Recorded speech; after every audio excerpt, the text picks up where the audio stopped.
Hey, can you see me? Can you hear me?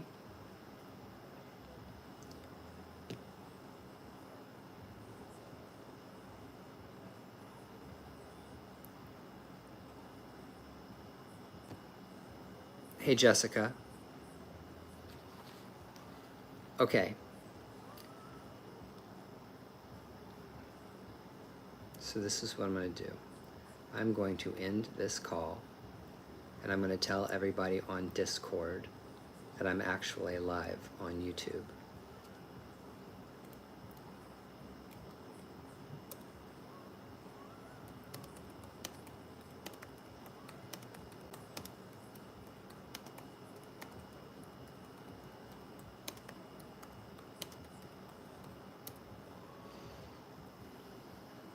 And yeah, that's why I said I need to jump.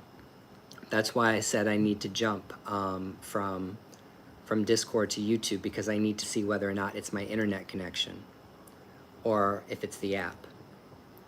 So it must be the app. However, I am turning the Wi-Fi off on my computer right now so that all of the Wi-Fi... Oh, girl, you know how many backups I have? You even understand how many motherfucking backup accounts I have on everything? God knows. I got all my shit backed up, yo. Okay, the man ain't gonna take me out. I am a Virgo, yo. There is no question about it. I am the most Virgo male. I'm stubborn and I know I've got a backup plan. Hey, I am so sorry about that, guys. That was beyond my control. That was definitely beyond my control. Look, tonight I'm wearing a rosary, okay? This beautiful wooden rosary. It's, what is it? It's not St. Anthony. It's the other saint. And then I also have my little St. Anthony. Is it St. Anthony? Or it's Archangel Michael. So I got these two when I got initiated in Haitian Voodoo. I got a rosary and I got one of these, I don't know what they are. Catholics wear them. I'm not Catholic. However, I have no problem appropriating Catholic stuff. I don't have any problem appropriating Catholic magic when I need it. And I know that sounds really bad, but I'm not being bad. I'm not being bad.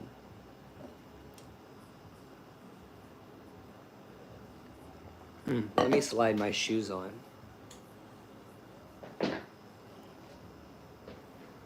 I have a pair of indoor sneakers. I know that sounds crazy. Lauren, you're gonna laugh at me, but I literally have to wear sneakers in my house sometimes because I'm on a concrete floor and it's got this fake like wood parquet, you know, shell on it, but it's still really, really, really hard on my back, my bussy, and my crack.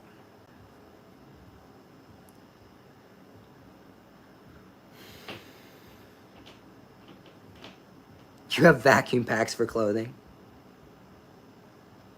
I forget what the square thing is called too.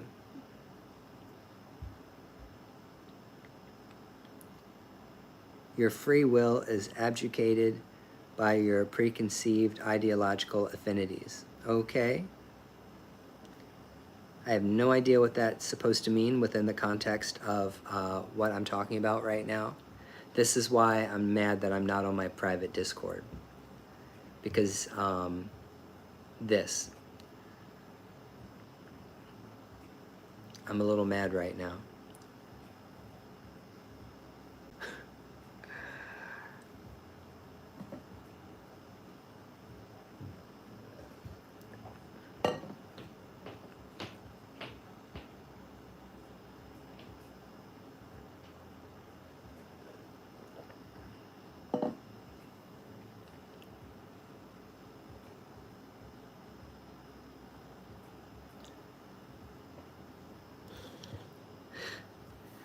So I had my laptop open and I was on Discord.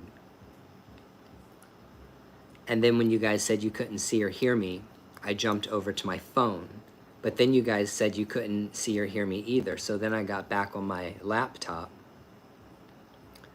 And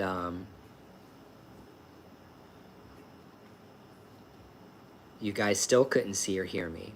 I ended the chat. I started it again. And then I just figured, okay, well, we're going to go to YouTube because this has got to be Discord, because I know that my internet is not horrible. Actually, my internet is actually really, really good. And what is it, Comcast? No, we have Xfinity.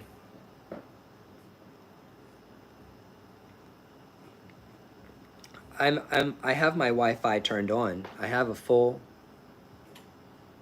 connection. It says that I've got all my bars. So, yeah, Xfinity is good. It is good. I think it really has to do with Discord. That's not the first time that's done to me, and it could be, I don't know. Hey, Jackie. Thank you all for coming. How you doing? How you doing? What you up to? Narissa, did you make it? Where's Narissa at?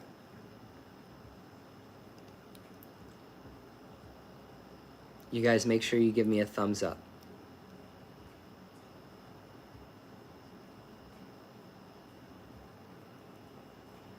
Really, Jessica? Interesting.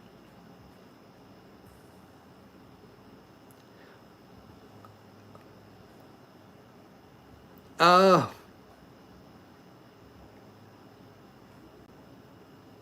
I was like, what? You made it. I'm going to do, and I'm actually doing your birth chart tonight after we go live.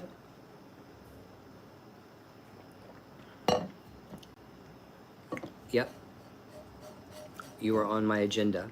You are on my list to take care of. One of my spiritual people to take care of tonight.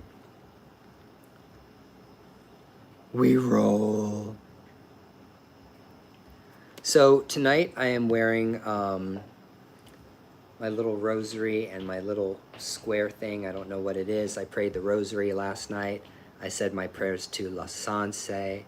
I said prayers to the 7 African powers, to the 7 Indian powers, to the Congos. We practiced Espiritismo Criollo, Espiritismo Cruzado. So we're going to go ahead and get into this conversation. We're going to start talking about spiritual protection. I have a book recommendation for you. I'm going to go ahead and show you what it is now. So let me just go ahead and show you this book. So this book is called Hoodoo Cleansing and Protection Magic by Miss Aida, A-I-D-A. Banish negativity. Ward off unpleasant people. So what I'm trying to tell you, this is not hoodoo, okay? I just want to be really, really clear. This is a really, really good book, okay? And you should have it.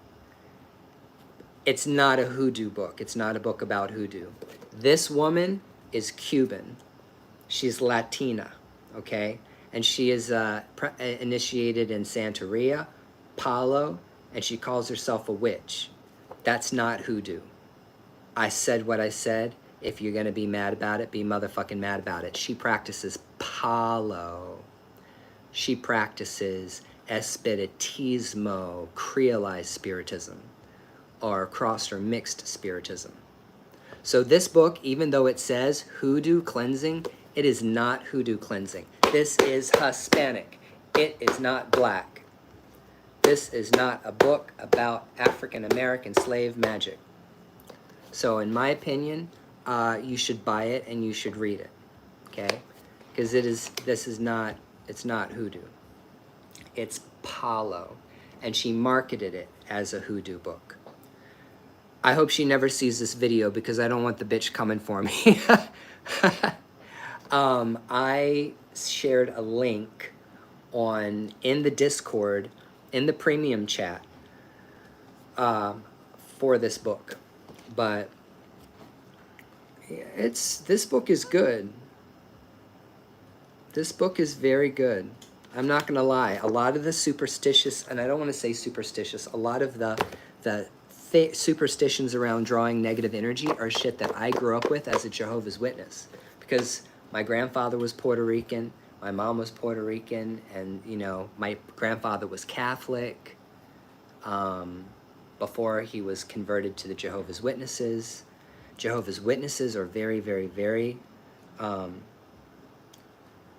well, superstitious in a very, very a very radical way. They're very radicalized. You understand? It's a cult. So they're afraid of everything. So I don't care what color you are, you can buy this book, Hoodoo Cleansing and Protection Magic, because it's not hoodoo.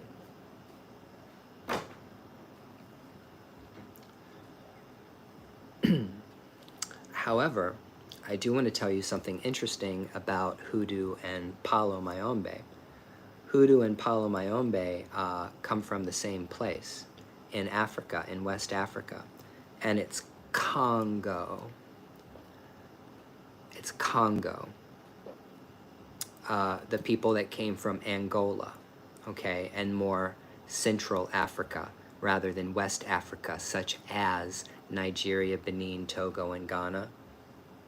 Okay, so those Africans from the Congo, and what is now today the Congo and Democratic Republic of the Congo, they were influential. Influential isn't even the right way to put it. They were crucial. The Congos were crucial to the survival of African traditional religion in the New World. Do you guys want to hear? Can I go off on that for a second? Do you want a little history lesson so you can understand where Palo Mayombe comes from? I'm scratched in Palo Mayombe. I'm a Palero. That's why I'm very, very proud of its roots. I'm also initiated in Haitian Voodoo, and Haitian Voodoo also is a sister to the Palo tradition. So I need to tell you this so that you're motherfucking educated. Because there are people out there that practice Voodoo. They practice Palo, okay? They practice... Voodoo and Palo are considered witchcraft, okay? It's not necessarily considered positive. I'm not going to lie to you. People that practice Palo are definitely discriminated against. But I'd have to say there are very, very good voodooisans. There are very, very good paleros. There are people who have ethics and morals, and they practice magic, and they understand how to use natural magic, because this is a form of earth-based magic. Palo and voodoo pulls from the energies of the earth, deep within the powers of the earth, okay? So they're very powerful practices by invoking spirits and also using very highly volatile materials. Blood, bone, human remains, mercury, just toxic shit. I mean, a lot of toxic stuff, but you guys understand what I'm talking about? So, Congo magic is hot. It's spicy, okay? And it can be pretty volatile. And the Africans that came from the Congo that made it into the Georgia, North Carolina, South Carolina, eastern parts, northern Florida, West Virginia, in the eastern parts of the middle of the United States is where hoodoo and root work really, really has its most powerful roots. And because those Africans were brought to plantations that were very, very, very Protestant, they did not have the Catholic religion to use as a cover to carry, to cover over their practices. Does that make sense?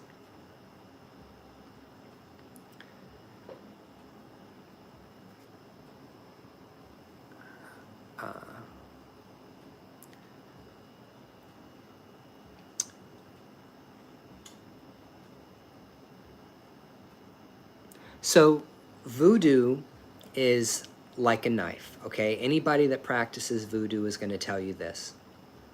What does voodoo mean?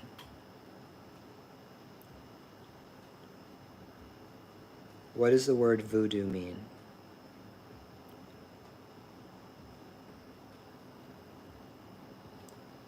Okay, how do I do this? Put user in timeout. I'm trying to get this person out of here.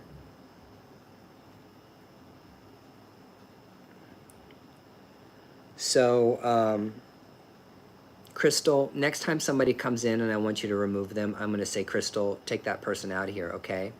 I don't want to have to do that again. You're my moderator. Crystal, you're my moderator. Only take somebody off if I tell you to, okay? Don't kick them until I tell you to, because they might be somebody I know, and if I know them... Okay.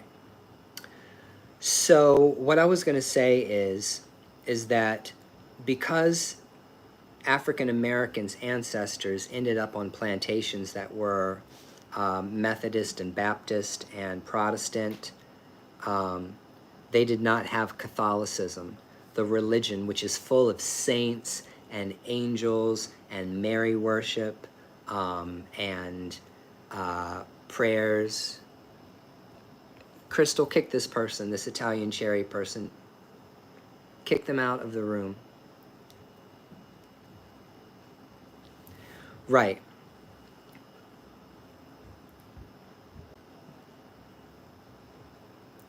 Because we're not talking about music.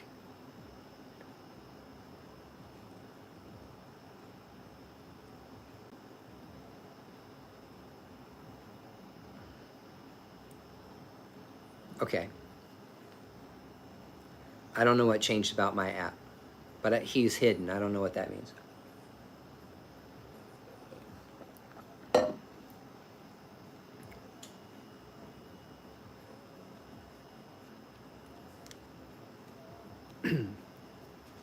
Okay, everybody, sorry. This is why I have a private Discord. Because this is why I have a private Discord where I go into my room and I know who's there, and I do not have to have all of this bullshit coming into my lives. Not on TikTok, not on YouTube. Okay. This is why I have a Discord, and this is why I don't like doing all of these things. And I can't teach a mentorship on social media. It's impossible. I know.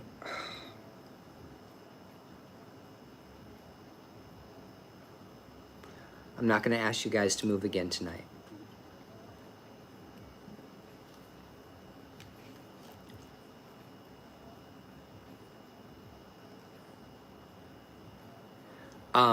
Crystal, just remove them from the channel, or hide them from the channel. Yeah, there's no interruptions. Okay. Is everybody still with me? Because I'm going to start talking in the next 10-15 minutes about our topic matter of tonight. I'm wasting a little bit more time here because I want to give you a little history. Okay. So in the Caribbean, hey Mama Wolf, woof. In the Caribbean, it was much easier to conceal spiritual practices because of how extra Catholicism is. And Catholicism is a form of magic. It's Christian magic. Where does Christian magic come from? Where does Christian magic come from? Does anybody know?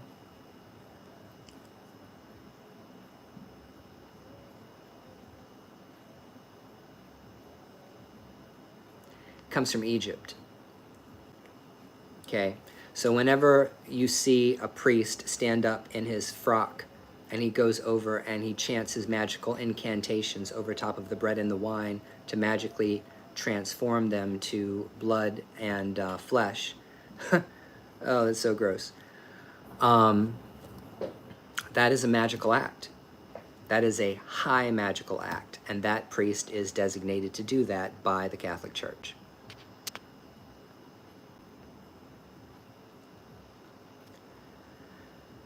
So, Palo is a tradition that evolved out of the spirituality of the indigenous Congo Africans. But it also mixed with the Tainos, okay? The Native Americans, okay? The first people to be colonized in the New World. The Tainos, who populated the Greater Antilles, were the indigenous people that greeted Christopher Columbus when he showed up lost in the Caribbean and sailed up to the northeastern part of what is now the Dominican Republic. So, as we all know, after the men were put into slavery and all of the women were taken for themselves, it is what it is, okay? The European men came and they took all of the women for themselves and they turned them into sex slaves. And they made them their wives or their partners. And so if you're Hispanic, if your family comes from Puerto Rico, Cuba, Dominican Republic, Jamaica, Haiti, okay, most people are going to have indigenous Caribbean, Native American, indigenous Caribbean in their DNA, either in 23andMe or Ancestry.com, because it's the mothers. It's the mothers. When the Tainos basically were committing suicide because they did not want to be in slavery, and they fought back, they actively tried to fight back against the Spanish, they couldn't do it. They didn't have the weapon technology that Europeans did. They were taken over, and the Congos and all the other West Africans the transatlantic slave trade started up. So the Tainos are like, they're getting wiped out. They're not just getting wiped out because of murder and because of genocide or because of war. They're also getting wiped out by influenza. They're getting wiped out by all of these bacterias and all of these viral colds and bacterias that Europeans brought to the Caribbean. And unless you might not know this or not, but did you know that when the Europeans started traveling down into like Brazil and into South America to colonize, they came into contact with tribes that were they were all dead from disease, because literally the disease that the Europeans brought over to the Americas preceded them. They brought disease, and that disease spread, and it spread all over the place. There were indigenous people that died of European diseases without never coming into contact with a European.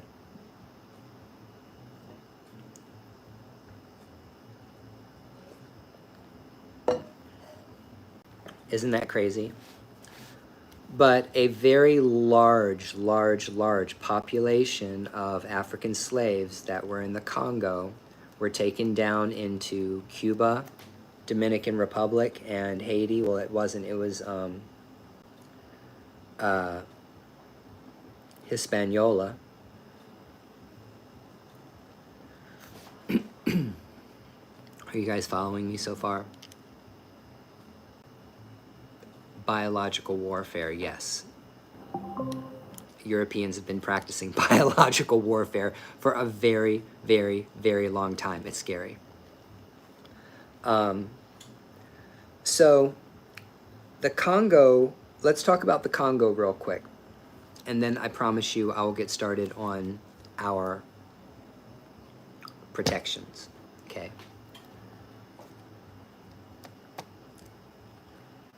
Thanks for bearing with me, guys. I did have my gummy. I guess it kicked in. King Nzinga Nkuwu was the king of the Congo when the Portuguese missionaries wandered down into Central Africa and came into contact with the tribes that were there, the Bantu-speaking people. Their dialect is Bantu. The Bantu speaking people is it's a very broad spectrum of tribes that are in the Bantu speaking dialect, I guess you can call it. I'm sorry, it's the Bantu speaking peoples. They're different tribes, but they all come under the same linguistic category. Okay, so King Nzinga Nkuwu wanted to get he wanted to create an alliance with the Portuguese because he was facing attacks on his kingdom from multiple other tribes and geographical regions, and he was trying to get the support of the Catholic Church and the Holy Roman Empire. Okay, he did go to Portugal. He did get baptized. He did come back with a Christian name, and when he did, he declared to all of his subjects, the kingdom of the Congo in Africa is now a Catholic kingdom. He did the same thing that all of our European ancestors, if you're white, did. So the way the Roman Catholic Church spread was through politics, is through political alliances, because in the ancient world, your religion and your politics were the same. There wasn't a difference between religion and government. They were the same thing. They've always been the same thing until America. America is unique as a country in the sense that it wanted to divide the church and state. It is fundamentally American to have a secular society that exists independently from religion. That fucking part. Because before that, the church and the state were always working together. Do you feel me? So the spread of Christianity spread because these world leaders, and I say world leaders, I mean the Germanic tribes, all the way up to the northern tribes, all the way out to the Celtic world, those kings and those tribal leaders made the decision that they were going to join this alliance, and that meant that they would come under this whole Catholic, whatever it is, government. It's a government. Christianity is a government. Like democracy is a government. Ha!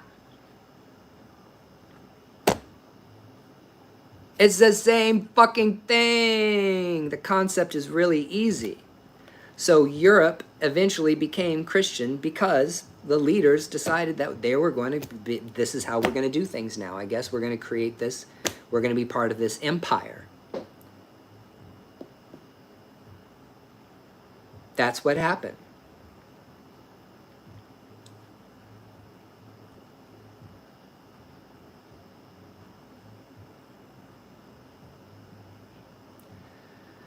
So what's even crazier than that is the Kingdom of the Congo was converted to Christianity before Christopher Columbus ever discovered America.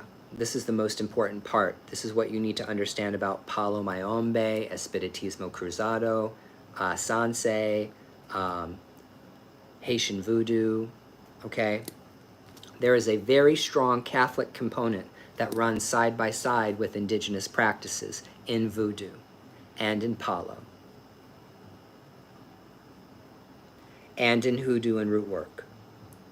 Christianity and Catholicism was already being practiced in Africa prior to those Africans coming over to the New World, regardless of whether or not they were, the way, what had happened was,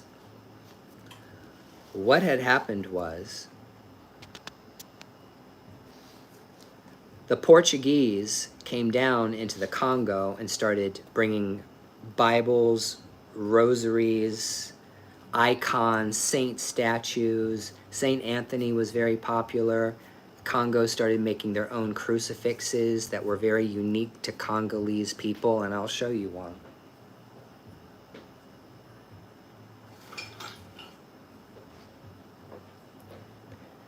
This is a Congo cross. This is a crucifix that was made by an African person in the Congo in the 1400s.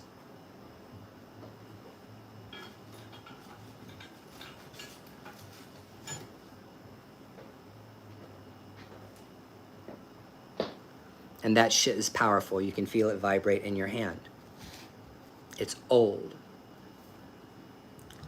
So the point is that because Christianity was already understood. Oh, and what I was going to say is, whether they were really into Christianity or not, they never stopped practicing their indigenous practices.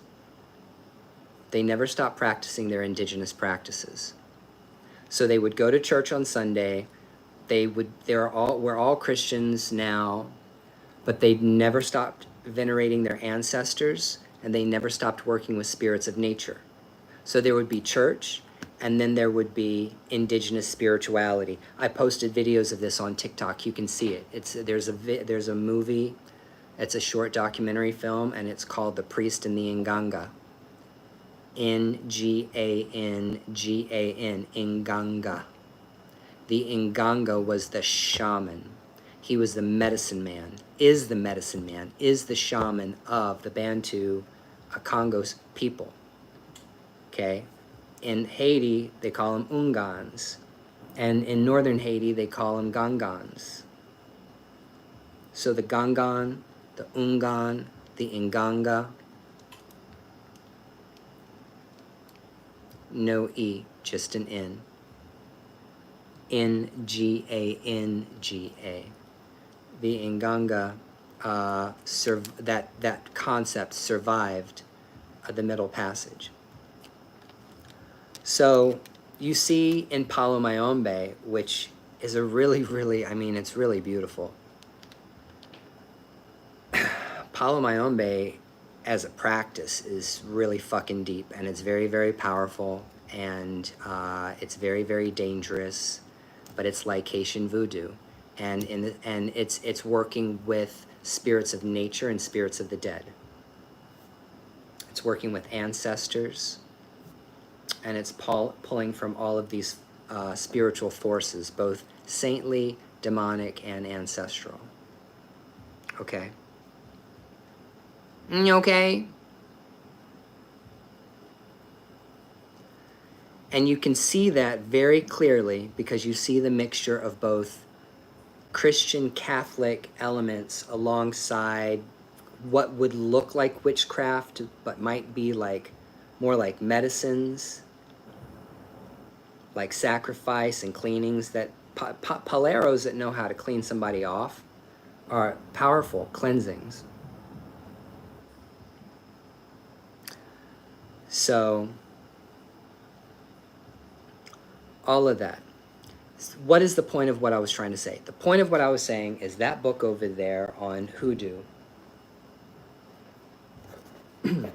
cleaning and protection magic, is this is Palo, but it's actually, it's not Palo, it's a spiritismo, it's spiritism. It's the spiritualism that accompanies Palo. Anybody that practices Palo also practices Mesa Blanca, which is the white table or the Boveda. Because in order to balance the heavy energies of working with those earth energies, which are deep energies, they're daimonic. Daimonic. Forget the word demonic. Daimonic energies, okay? Both positive and negative. They have to practice something else that's going to balance them. And what balances you out is espiritismo. And espiritismo is, it's like kind of Catholic and it's kind of like weird Christian. But, you know, who's judging?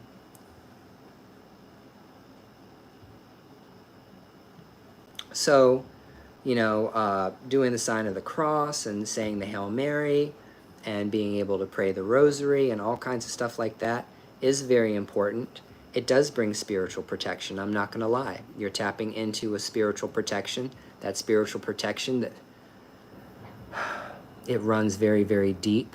It's why Christian magic is very, very... it's why Christian magic can be powerful if you actually understand what it is. Christian magic is extremely powerful if you know what it is and where it comes from. Comes from Egypt.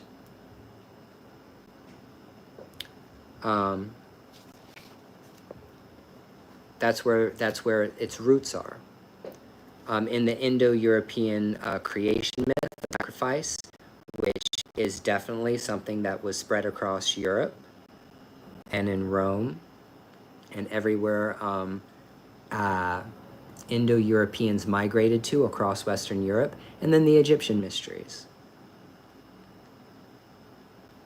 So, you know, I'm going to go ahead and say it, even though I feel like this is an occult secret that everybody knows but nobody really talks about, that Jesus is Osiris, and Osiris is Jesus. And Isis, the mother of magic, is Mary, the mother of God. Because what they did, what the Christians did in their syncretism, do you know TikTok would have taken me down by now, based on a lot of the things I've said? I have been taken down on TikTok by talking about history. Ain't that some shit? So, hate speech. They would say what I said is hate speech. So, the point is that there are a lot of people that practice folk Catholicism, and folk Catholicism isn't witchcraft. Let's be very, very clear.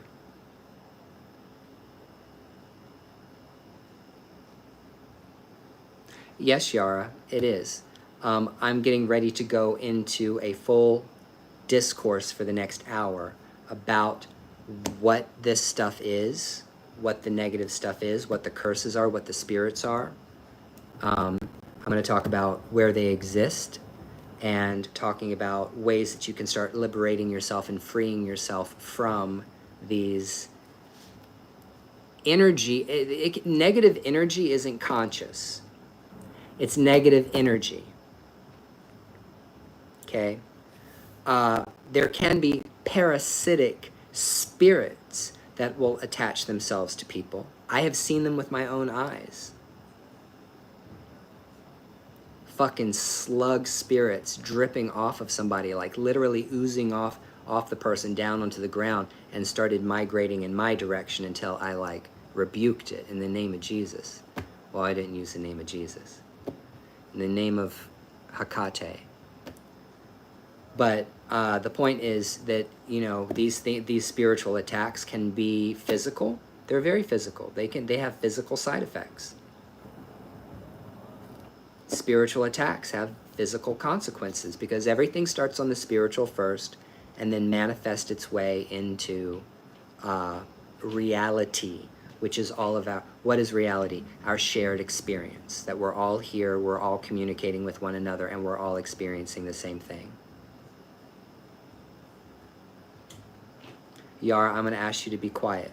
And if you're not quiet, I'm going to have to get Crystal to remove you from the room. You're not going to come in and be disruptive in my class. You can sit there and be quiet and listen to what I'm saying. If you say something else, Crystal's going to take you out of the room.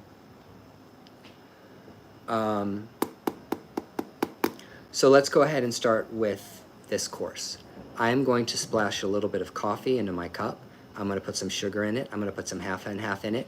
We are taking a 2-minute break, and I'm going into, you get screen record me, or get out a pen and paper and write down, okay, all of this, because this is going to be a class that you will remember. This class is going to help you for the rest of your life when it comes to cleaning yourself off spiritually and keeping negative energy and spirits away from you and your family. This is importante. And you know what? I'm glad. I am glad we're on YouTube. You know why? Because as soon as this live is over, it will publish it. This workshop is going to be so good, it's going to be so comprehensive, that it is going to be on YouTube for posterity purposes, so other people will be able to see it. I guess this is just what, you know, this is just the will of the spirits, whatever. So hold on a second.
All right.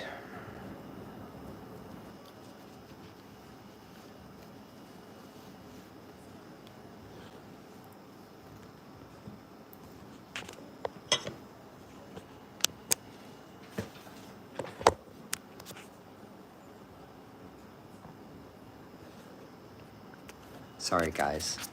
Man, what a sloppy night tonight is.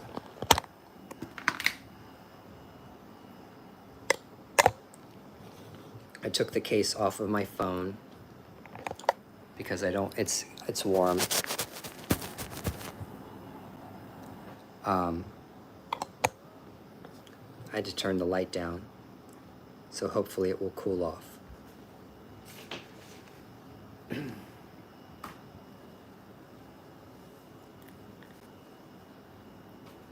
All right.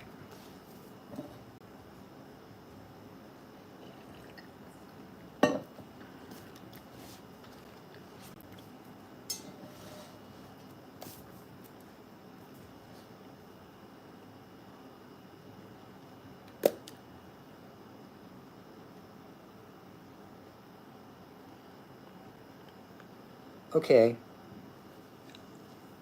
If everybody's ready for my lecture, at least a whole bunch of you, just go ahead and say I'm ready, or yes, or thumbs up, or something, emoji, so that I know that I've got the majority of the people back, and you've got your pen and paper, you're ready to take notes, and you're ready to become spiritual warriors. You guys are great. Thank you so much, and make sure that you click and like this live, okay? If people come in and they're disruptive, they won't stay very long, okay? They'll be in and out of here very, very fast. We're gonna stay on point. I wrote all of this down. All right, so we need to go ahead and start talking about paranoia first, and spiritual psychosis. Or psychosis, okay? Because spiritual psychosis and psychosis is the same thing. Psychosis is a medical condition, and it is marked by someone who has lost touch with reality. That means they're seeing things, hearing things, or maybe it's just their thoughts. They're thinking things that are detached from what's actually going on in reality. So it's kind of like going out into a creative visualization space or having a dream, but not being able to tell the difference between reality and what you're dreaming, or reality and I would say, because I've been in psychosis, this has happened to me. I have been in psychosis.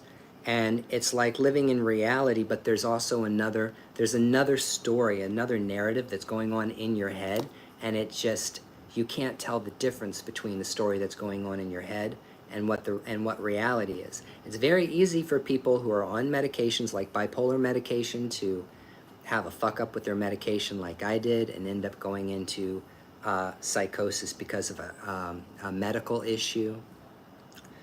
People under great amounts of stress, okay, can also go into psychosis. I am not a psychiatrist. I am not a psychologist. I am not a therapist. If you are experiencing a lot of paranoia, everybody's watching me. I feel like I'm being followed all the time. I'm waking up and there's people in my room, and the government is listening to all of my phone calls. That kind of stuff, where there's this real feeling of a threat, like existential dread that you're having. If you're having that feeling like people are talking through the phone to you, or people are talking to you in your head and you can hear them, get psychiatric help. You are not experiencing spirituality. You are not experiencing being a psychic medium. You are sick. You need mental and emotional health care. You need somebody who's going to prescribe you medication so that your delusions that you're going through are going to stop. I have done readings for people who are in spiritual psychosis. They paid me for a reading, and then I showed up and started giving them a reading, and about 10 minutes in, I realized that this person was not living in the same reality as me. And what Malia just said, witches and people on that motherfucking TikToxic, telling everybody that person's throwing at me, that person's throwing at me. I know she was throwing at me. Blah, blah, blah, blah, blah, blah, blah, blah. That is a form of spiritual psychosis. And like Crystal said, thank you very much. There's nothing to be ashamed about having mental and emotional imbalance or having to take medication to keep yourself under control. I take antipsychotic drugs. It doesn't prevent me from being intuitive, doesn't prevent me from being a psychic medium or being able to give accurate psychic messages, because you bitches know I do. But I still take medication for anxiety that is anxiety relief plus psychosis relief, okay? So people who are experiencing psychosis and spiritual psychosis, they don't need spiritual help, they need medicine. They need to go to a doctor. And they need to be given some kind of antipsychotic, anti-anxiety medication to get themselves under control. Okay? Yeah, and here's the thing though. I want to say something about mental health.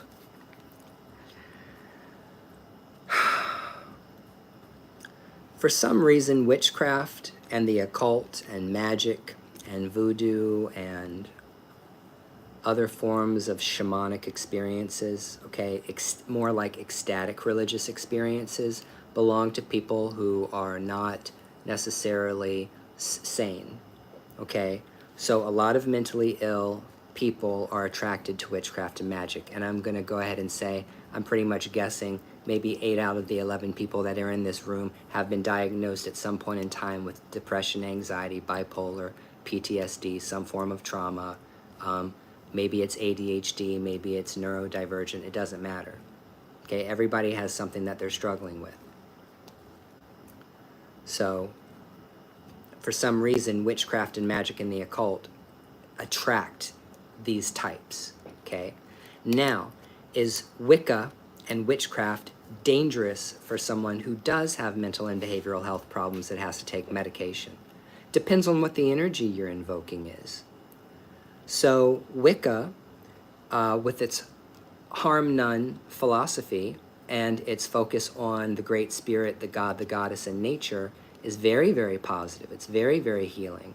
I found Wicca to be very healing to my soul at a time that I was experiencing the worst religious trauma of my life. I was raised a Jehovah's Witness. They kicked me out for being a queer, and it was a cult. I lost my family, I lost my religion, I lost all my friends. I even lost all my daily activities that revolved around the church. I lost everything. I had a massive mental breakdown at the age of 21, 22, when I got kicked out of the religion. And the religion that healed me was Wicca and the books of Scott Cunningham. Ashe, may God bless and Goddess bless his soul eternally.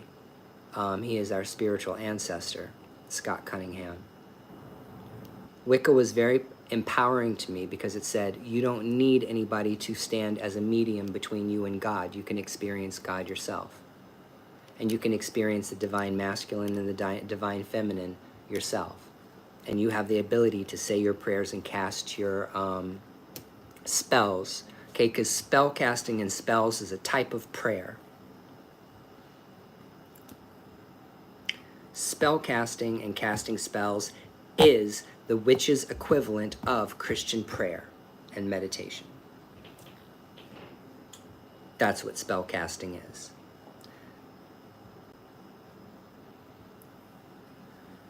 It's the way we construct our prayers to our gods and goddesses, our divinities, and it's the act in of itself, which is the magical act, which is the finding the ingredients, putting together the recipe, creating the sacred space, cleaning yourself off, calling down those forces, be they ancestral or divine, celestial, or primordial.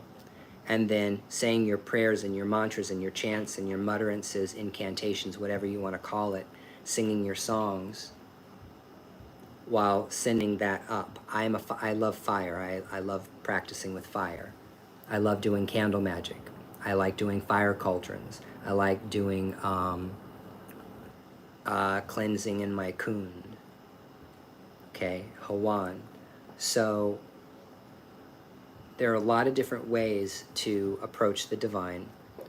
And people who say, and I'm going to tell you what, and some of you might fall into this category, and I'm not afraid of hurting your feelings because I don't care about your feelings. I care about your eternal well-being. I care more about your long-term mental and emotional health than I do your feelings right now. You feel me? Do you understand? I love you, but if what I say hurts your feelings in some kind of way, take it like a champ. There's a lot of you that say that you want to be spiritual.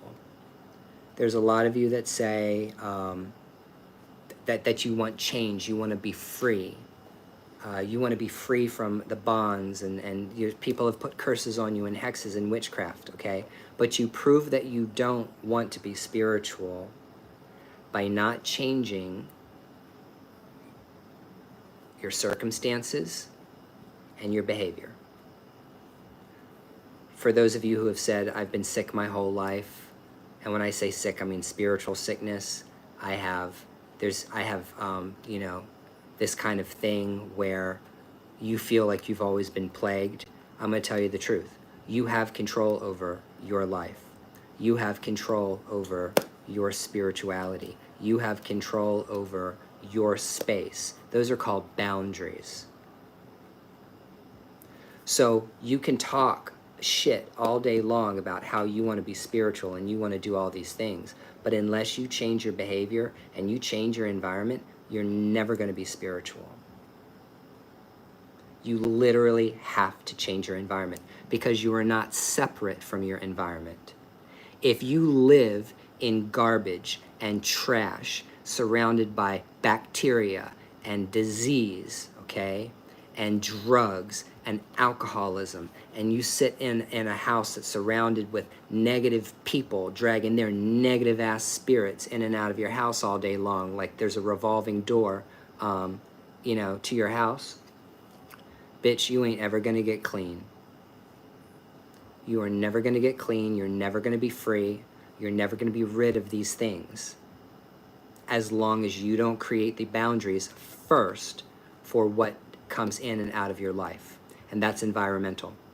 And so some of you might say, well, I know what my problem is. It's my husband, or I know what the problem is. It's my girlfriend, or it's my family. But I'm stuck here, and I don't have the money to get out. I don't have any way to leave. Well, you don't need to be in this class. You need to be in a financial planning workshop. Because as long as you motherfucking stay in the situation you're in, the trash, garbage situation you're in, you're always going to be consuming and inhaling garbage and toxicity. Always. Until you decide to get your ass up off the couch and leave. So if you need to go to a workshop or go talk to a financial planner to figure out how you can make money and how you can get yourself out of the environment you're in, then yeah, 100% do that. Your environment is very important.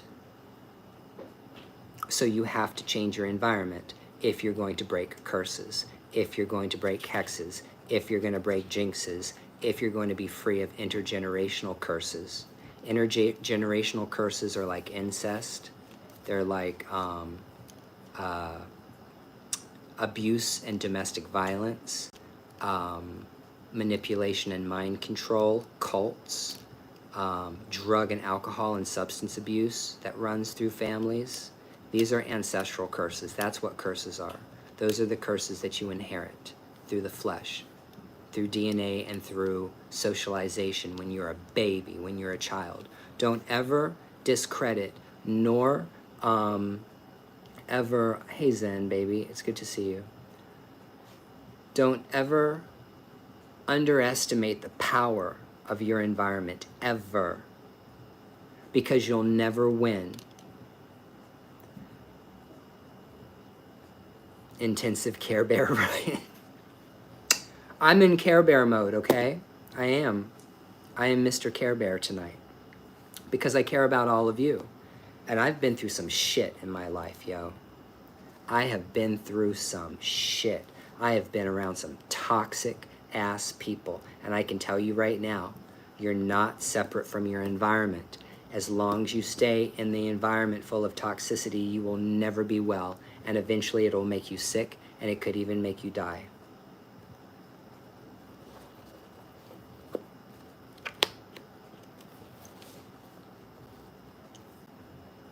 Okay. So that was a very important conversation to be had first. That you make sure that you are not in spiritual psychosis, and then you're not in need of medication, okay? That these are real problems. You have to determine first that whatever you're experiencing is, before you decide that you're gonna run off and start practicing all this magic, you wanna make sure that what you're experiencing is really some kind of spiritual attack and not just your own paranoia.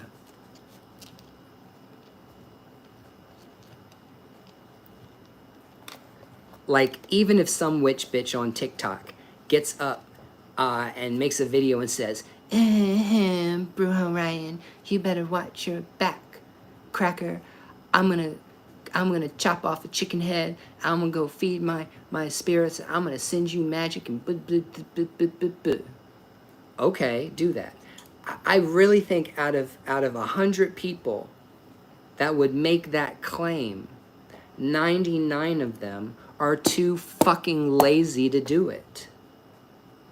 Who has time to literally practice magic with someone that they had an argument with on fucking TikTok?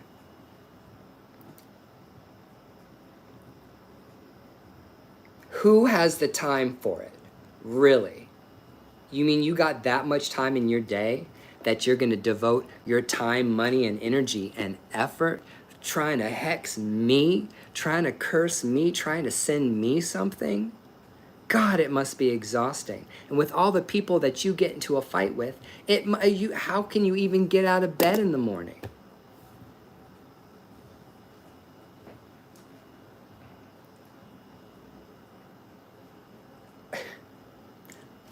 Y'all need to listen to me, because people have come after me and attacked me in spiritual ways that were very important, where I had big problems. Big problems. Okay? This stuff is not a joke. It is powerful stuff. You shouldn't be overly superstitious. You should make sure that the experiences that you're having are not just coincidences, or they're not just regular occurrences, like, you know, bad luck, you just showed up in the wrong place at the wrong time. But let me tell you, if you wake up in the morning and you fall out of bed and you break your hip and your dog dies and your husband gets in the car and drives to work and gets fired from his job and gets in a car accident on the way back, you might be experiencing witchcraft. You might be experiencing voodoo. You might be experiencing Palo. If you have a series of events that just one after the other is catastrophe, okay? That's a serious sign that you need to take a step back and get spiritual counseling. Go to a Baba Lao, okay? Or go to a psychic medium that's trusted like me. Or go to somebody and get a reading, or a Mambo, Asagwe, or somebody, and try to find out why you're experiencing these strange coincidences, all of them negative, okay? So like I said earlier, first you have to rule out that it's not all in your head, it's not all in your mind.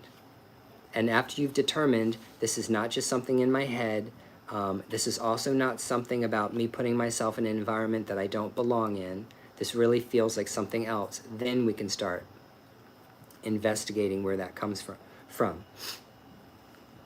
Okay, so here we go. Everything starts in the spiritual or invisible realm and then manifests in the physical plane. What is the spiritual realm? We need to have concrete definitions of what it is we're talking about. Because I hear people say the spiritual realm all day long on YouTube, on TikTok, Instagram, the spiritual realm. Well, what do you mean by the spiritual realm? What is the spiritual realm? You keep referring to it, but it's just as vague as a Christian idea of heaven. What is that? What does that look like? The spiritual realm is the realm of ideas and beliefs.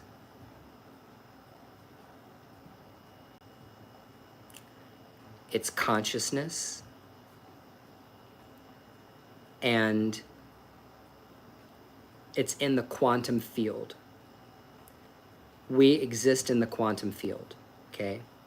Quantum field theory, look it up. This is the science of magic. This is postmodern magic. This is where magicians are today. People that are real occultists are trying to bridge the gap between magic and science. How can we explain these religious and spiritual phenomenons using what we now know about science? That's what I am. That's what I am. I try not to be overly superstitious. I try to be logical and rational and reasonable and not be emotional when it comes to magic, because I feel like magic is an art and a science, and you have to test your magic in the same way a scientist uses the scientific method to test their theories. Okay, but the spiritual realm is not vibrational, and it's not frequency, Crystal. No, no, no, no, no. No, no, no, no, no. That's the physical world. So what's the physical realm? The physical realm is frequency, vibration, energy, and material. Carbon-based things. Do you understand? The spiritual is the realm of ideas, beliefs, and consciousness. The physical realm is the vibrations, the energy, and the materiality of the world. Yin and yang, male and female, light and shadow, creative, destructive, physical, non-physical. And when I say physical, I mean physical by what is actually measurable by science. Because whatever is spiritual, in reality, can't be measured by science. We can only assume it. In the same way that scientists understand quantum physics, not because they can see it, but because of how it behaves. Did you hear what I said? Are you following me? This is very important. If you practice magic in the occult, like witchcraft, like voodoo, like palo, if you're a folk magic practitioner, even if you're a Christian practicing folk Catholicism, okay, there is a very, very, very physical component as well as a spiritual component to cleaning yourself off from negative energy and negative entities.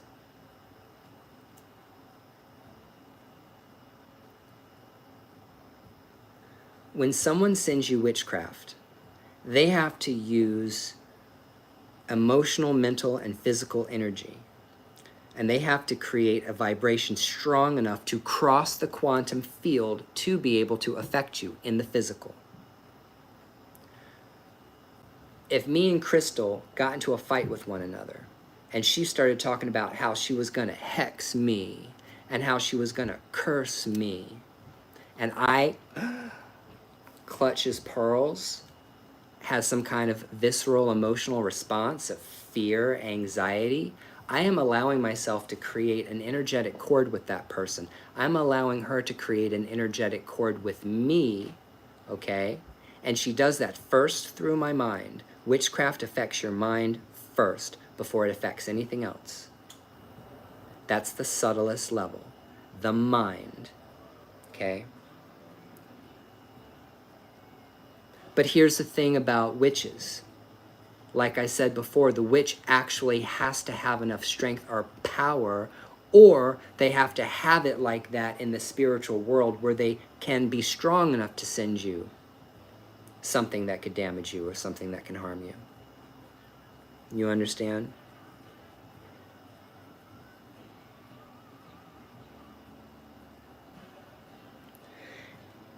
And most witches are not strong enough to do that. I hate to break it to you. I hate to break it to you. Most people that you see practicing witchcraft on TikTok are not practitioners that are magically powerful enough to actually create real world problems. There are people that can, but most of the bitches that you see on TikTok that are running and clucking their hen whore mouth, running their whore mouths on TikTok, those bitches do not have enough personal power, nor do they have enough strength or energy to be able to cross the quantum field enough to create harm for you. I'm sorry. Because if that were true, I'd be dead.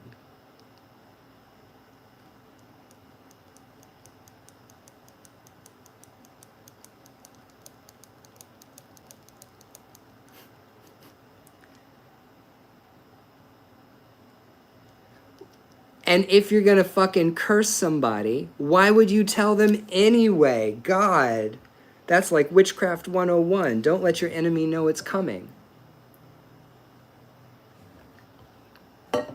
Okay, I'm gonna keep going here with this, okay?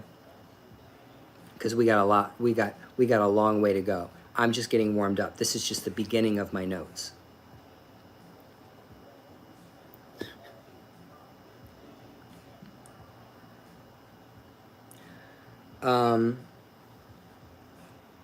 So one of these TikTok witches that says that they're going to hex or curse you, if they actually have the money and the time and the energy to go buy a candle from the Botanica that they probably buy fixed anyway because they don't know how to construct a spell, come home and light that thing and start cursing you and cursing your name, blah, blah, blah, blah, blah, blah, blah. It's very similar to like a family member who's really super ultra conservative Christian who is like just praying for you. It's the same energy. It's the same thing. It's the same idea. It's the same concept. Hey, Grant the Witch. I'm doing a workshop right now. We're talking about negative energy and how to get rid of it. I'm reading my notes. Here's the other thing about magic that people don't talk about. The other thing that people don't talk about is that there is a cosmic component that is also involved in spell casting, and I mean astrological. You learn this from me when you read my books and when you're in my spiritual mentorship program, that your timing on magic matters. Timing for protection, timing for offensive and defensive magic, okay? As witches, we follow the cycles of the moon, and we follow the 28 nakshatras, or the lunar mansions. Okay, a very important part of the astrology I practice has to do with how the moon transitions on a monthly basis through the sky. Okay, and depending on what lunar mansion the moon falls into at whatever given time, it is going to have a stronger effect on magic one way or another. So doing a spiritual protection on protection days associated with the proper lunar mansion is importante. And that you can read that in my book, Brujo Grimoire of a Puerto Rican Witch. On July 18th, my new book, Ancestral Wicca, will be released, and I also put the lunar mansions in that book also. Recommended workings for each lunar mansion. Okay.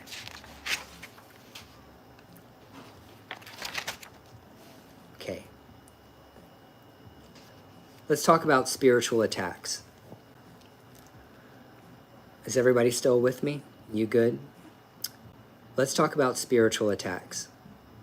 Spiritual attacks are mental, emotional assaults. They are bullying, harassment, cursing you, threatening you. And if you allow someone to shake you mentally and emotionally, you open up a portal for them to practice witchcraft, voodoo, sorcery, and all of that, because the first place they attack is your mind. What does this also mean? It also means abuse of parents. It means authority figures that misuse their power, like priests that sexually molest children. Partners that are abusive or narcissistic. And friends, frenemies. People that say you're friends, but they are always there to applaud when you fall down, but never there for you when you need encouragement or where you need to be praised. First sign of a toxic friend is someone that is the last person to praise you for something good and does it in a begrudging way. Your friends will fuck you over. Now, I'm not telling you to be cautious. Like, I'm not telling you that, you know, your friends are bad. That's not what I'm saying. I'm saying the people that we allow into our life to be our friends, they gain a certain access to your energy and your emotion and your mind. Like, if I'm on TikTok and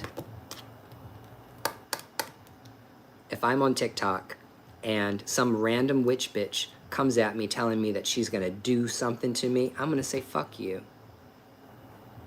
And I'm going to block them. And the amount of mental energy it takes to process this person trying to pass negativity at me is going to go like that. It's going to go that fast. That's not going to affect me as much as, let's say, Lauren, my friend Lauren and I have some kind of dispute, and then she decides that she's going to do work on me. She's got a lot more access to me than some random stranger on the internet. That's why you have to have proper boundaries. So the most dangerous people that you should be worried about, okay, and that you should be afraid of magically, if you were to be afraid. You don't be afraid of any motherfucker. Don't be afraid of anyone. You are not going to be afraid. Do not be afraid of anyone. Do not live in fear of any person or any spirit. Do not let anyone push you around. You are in control of you. Don't let anyone push you around or manipulate you in the spiritual world. Grow a pair of balls and show that you have boundaries, that you can create healthy boundaries. I'm going to give you an example of what I mean.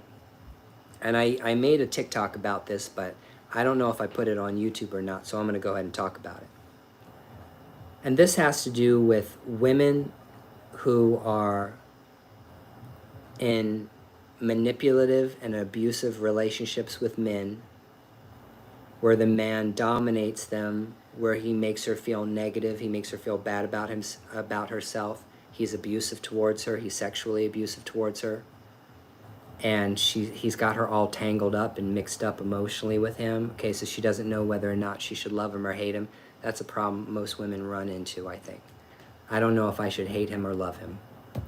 I don't know if I can help him overcome this or whether or not I'm going to drown trying to do it. That is where I see a lot of women that come to me to get spiritual readings. You can book a spiritual reading with me by going to my TikTok profile or my YouTube profile, clicking on my link tree. I'm doing an infomercial right now, and booking a private consultation with me. You can always book a private consultation with me if you want to have more in-depth conversation about this. However, because the relationship dynamics are so fucked up, it's true. Let's say you break up, okay? This guy is laying in bed at night and he's jacking off, fantasizing about you, and he is up in your mind. And because you guys have been intimate with one another, because you fucked him, and this is when people say you have an energetic connection with the people you have sex with, they're not lying. That's really not superstition, okay? If they're leaving DNA behind in you, okay, this is a very real thing. So sex creates a bond. And so, you know, he's laying in bed And suddenly you're in bed and you're starting to feel this weird sexual arousal. You start getting wet, or you have some kind of, it's unwanted spontaneous arousal that starts coming on, you know, and you're feeling this tingling sensation, but you're feeling weird about it. It's not like getting horny. It's not like, ooh, I'm by myself and I have on my nightie, my lingerie, and I got my champagne and I'm feeling myself. It's not like that. It's more like if you've ever been groomed by a pedophile, okay? It feels like that gross, unwanted sexual attention. Okay? I have been groomed by a pedophile. I mean, I knew he was a pedophile, but I mean, I dealt with sexual assault as a teenager when I was 13 years old. I was compromised. So I was sexually molested. Oh yeah, it's a dirty feeling that you get inside, okay? And that is energy, it's vibration, and it's intention. That's what it's giving, okay? It's energy, vibration, and intention, and it feels like unwanted sexual attention. It feels like there's somebody watching you, okay? And it just feels creepy. That's a very real thing. So now let's talk about infestations.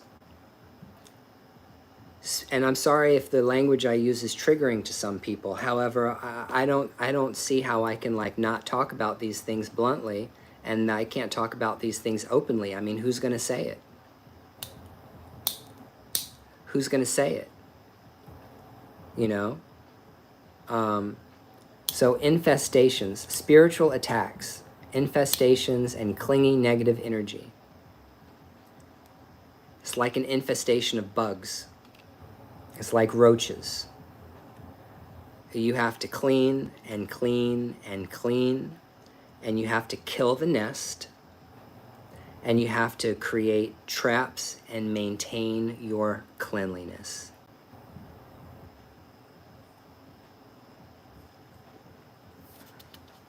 You have to maintain that cleanliness. Now, talking about spiritual purity and cleanliness is kind of subjective, and it's also, what's the word? It's cultural, it's based on tradition, and it's based on your worldview, okay? So,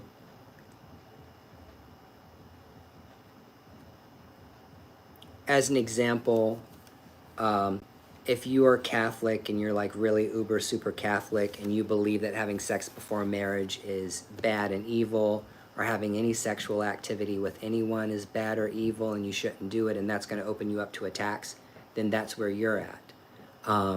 If you're a witch like me, and even a sex working witch, because yes, I am a sex working witch, I'm still actively working in the sex industry, you realize that whatever engagement you get into, you have to energetically connect from when you're done, and then you have to spiritually clean yourself off, keep yourself hygienic, keep your home spiritually clean, and if anything comes back after an encounter with someone, you know how to put that thing in the fire and burn it up.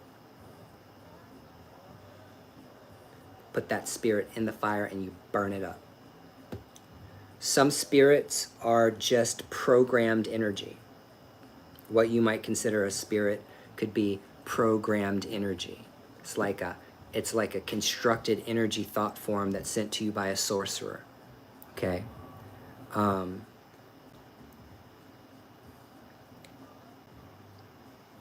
Then there are spirits that are negative entities. They're destructive forces, or they're vampiric, and they can either be programmed or they can be autonomous. Autonomous spirits are spirits that think and act on their own.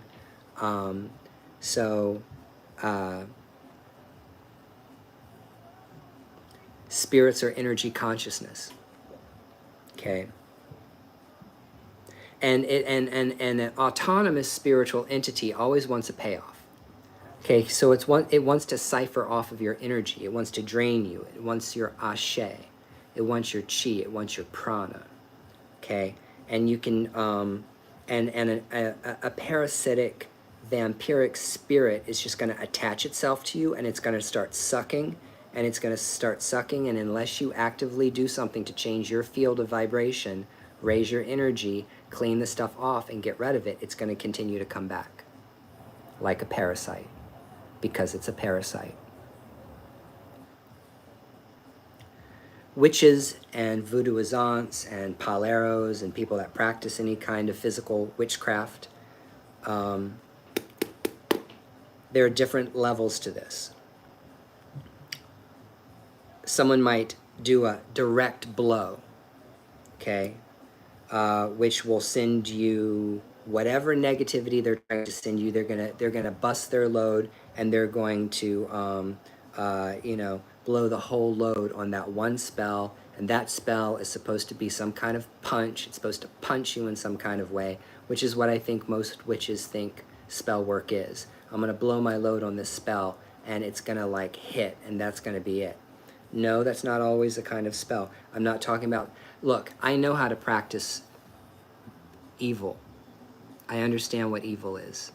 And I understand evil magic. I understand how it works. And I have heard stories. And there are people that practice magic that is unthinkable. And I would never associate myself with those practices, nor would I ever do any of those practices. But I know how to practice it. And you should always never underestimate your enemy, ever underestimate your enemy.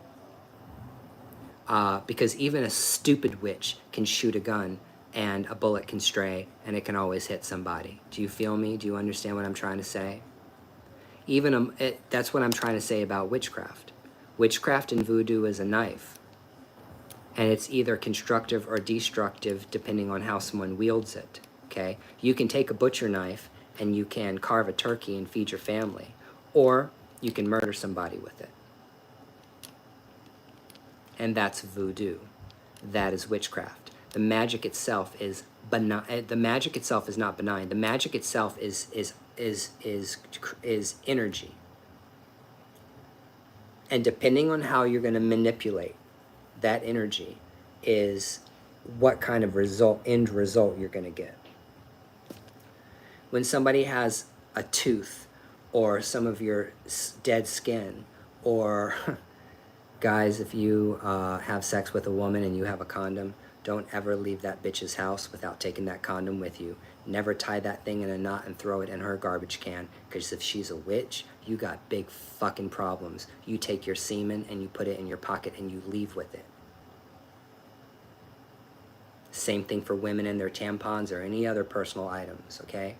If someone is dangerous and you think they could potentially be dangerous, you have to prevent them from getting a hold of anything that is yours. Okay?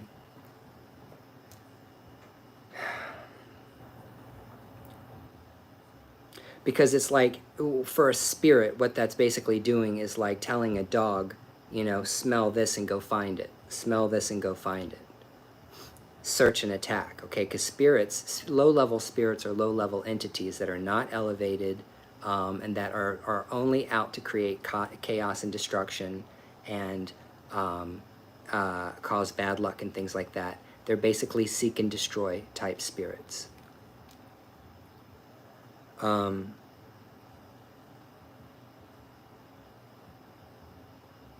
Negative entity forces can also give you subliminal messages that can manipulate you. Now I'm talking about espiritismo criollo, espiritismo cruzado, creolized mediumship and spiritism, crossed or mixed spiritism. These are the kind of things that we talk about.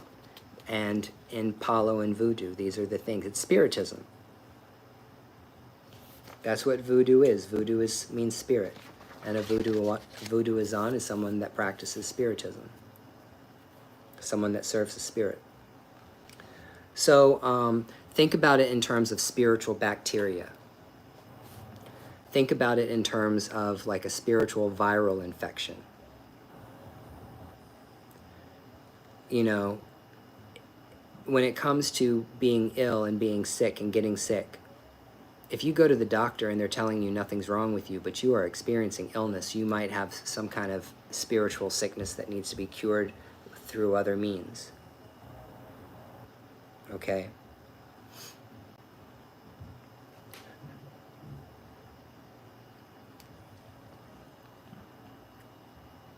Cleanliness. Let's go ahead and talk about it. Somebody tell me what repels roaches, what repels bugs, what sends animals in the opposite direction? Parasitic and vermin and things like that. What do we use? We use repellents. We use a variety of different kinds of toxins or poisons that are going to make the animal or the insect is going to repel it. And that is the purpose of doing spiritual things.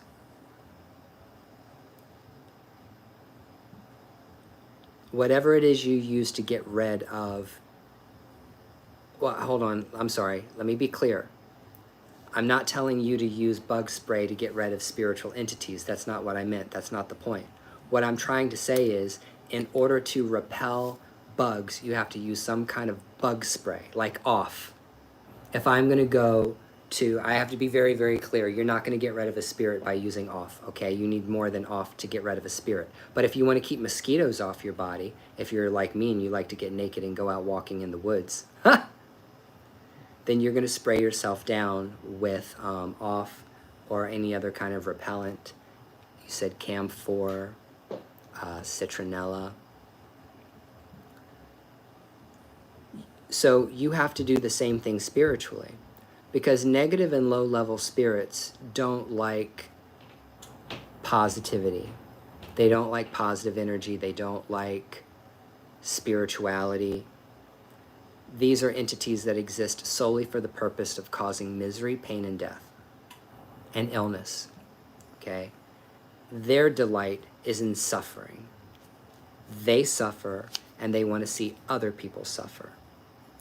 Or they were addicts in life, and so they want to be attached to an addict in life so that they can pull the same energy off the person that they used to feed off of when they were alive, if they're spirits of the dead.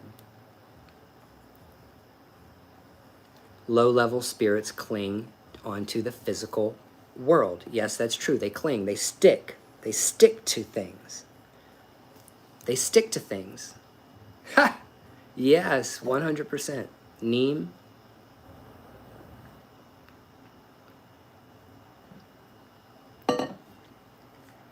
See, everything that Lauren just said, Witch in Kitchen, is what we're about to talk about next.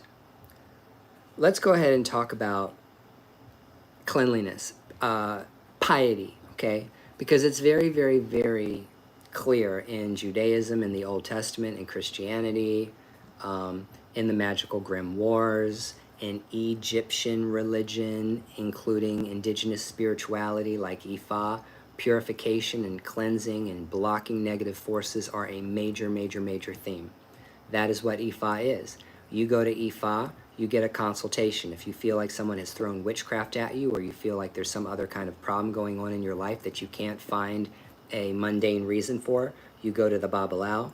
The Babalao cast Ifa. It's determined what kind of sacrifice, what kind of ebo needs to be done to block that negative energy or to open your roads for blessings, and you get that done.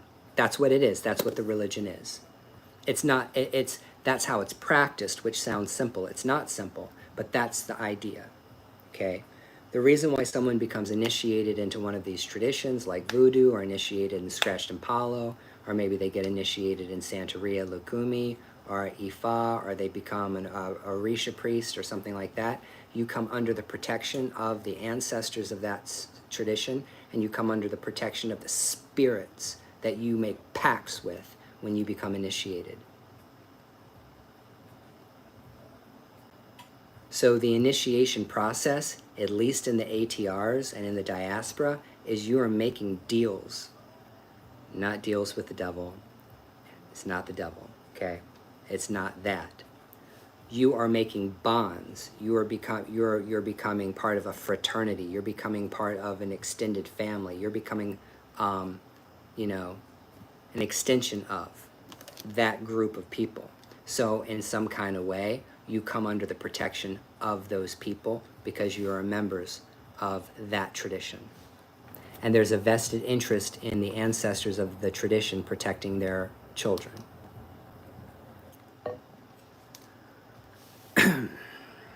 So, prayer, actively raising your thoughts, your consciousness to attune with higher vibrational entities. Mantras, Sanskrit mantras to Ganesh to open the road, to Shiva the destroyer to destroy negative energy. Praying the rosary, praying to the saints, or any kind of prayers that you say to your Loa or your ancestors or the Orishas, singing songs, doing dancing, lifting up your spiritual vibrational forces. You have to do these things if you're going to be able to ward off and fight negative spiritual forces. You have to do it. You have to open your mouth. You have to ask the spiritual world for help. Your ancestors, your spirit guides, whoever they are. Spiritual baths. You have to do spiritual baths. You need to have a regular schedule where at least 2 or 3 times a month you give yourself a spiritual bath to clean yourself off.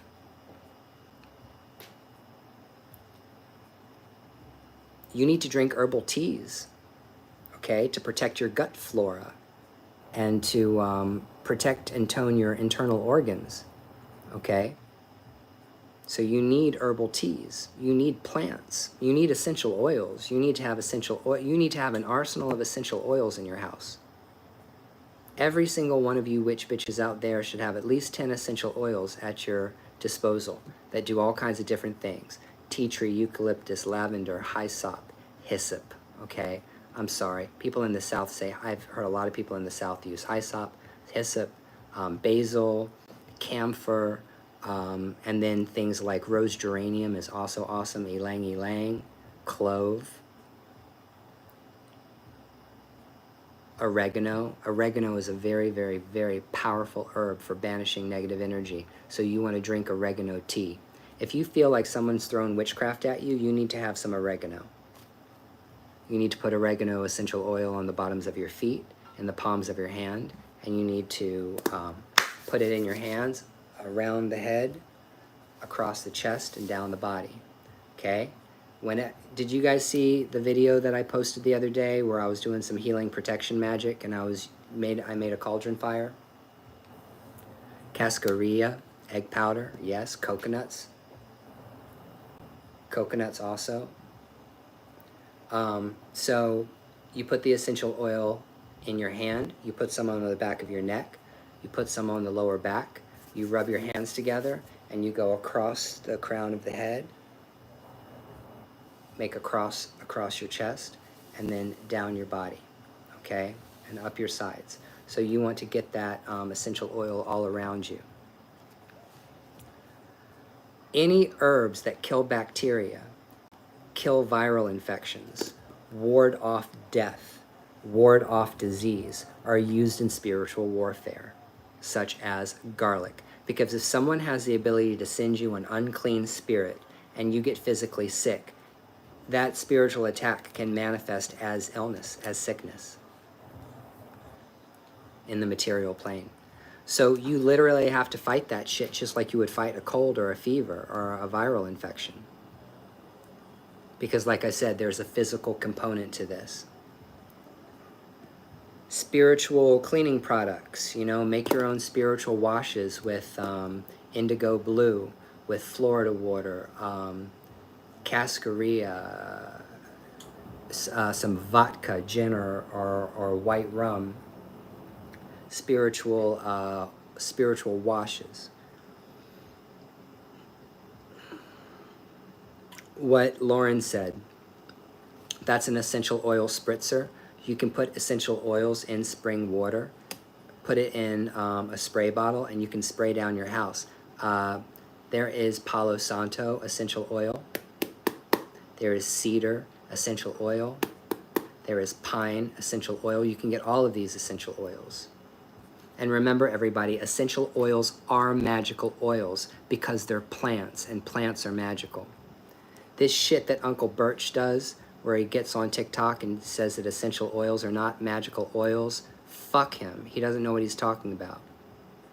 Proves you can practice magic for 60 years and still not know what you're talking about. Essential oils are powerful because they're even more powerful than plants. I'm talking about dried herbs. Dried herbs are okay, but they're not as powerful as fresh herbs. They're not as powerful as essential oils because the essential oils are the most volatile constituents of the plant, the most aromatic, and the most powerful parts have to do with their terpenes.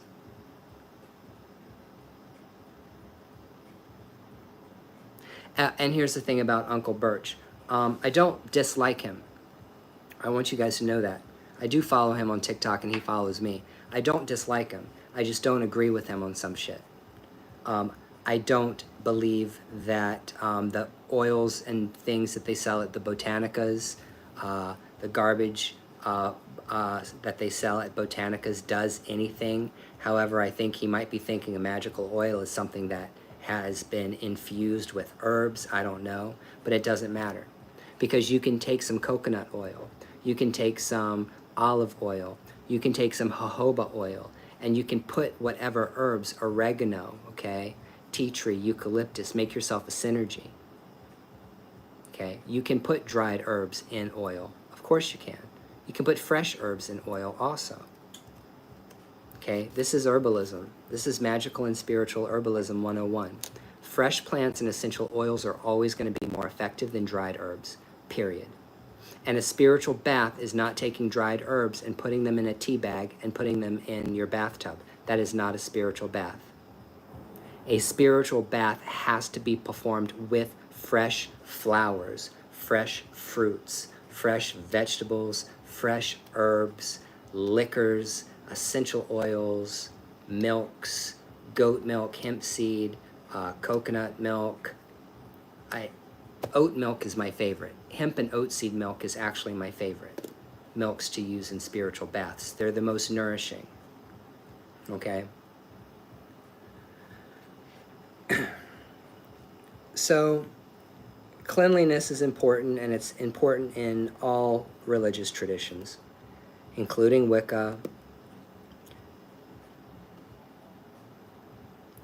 It's in the magical grimoires, it's in Buddhism, it's in Hinduism, it's in the ATRs, it's in Catholicism and Orthodox Christianity. It's all over the place. So cleanliness is very important when it comes, physical cleanliness is very important when it comes to psychic and magical attacks, besides using prayer and the invocation of light forces, ancestors, celestials, primordials, God, and your spiritual court.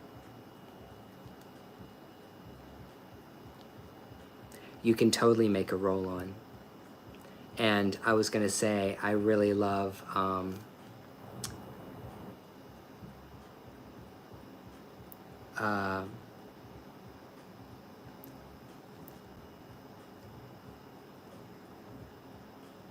hold on, let me go back. I was talking and I did not read. I saw stuff that you said and I want to... Somebody said something about thieves' oil.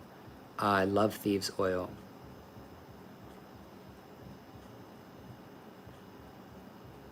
Love thieves' oil. And yes, you can use blue anil in a pour-over bath. Yes, not a lot, but yeah, people do.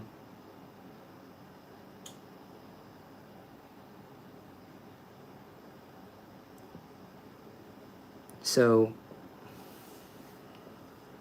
I am taking off my hat even though I look like poo. Questions, comments, objections. Questions, comments, objections. What did you think of the little presentation? What do you think? Did you feel like you learned anything new? Is there stuff that you want to talk about? that I did not cover, that was not clear to you. Now is the time for you to ask questions. Now is the time for you to, and I will talk about anything again. I will go over things again. So if you feel like you didn't hear it the right way the first time, I will tell you this stuff again, 100%. I do not mind repeating myself.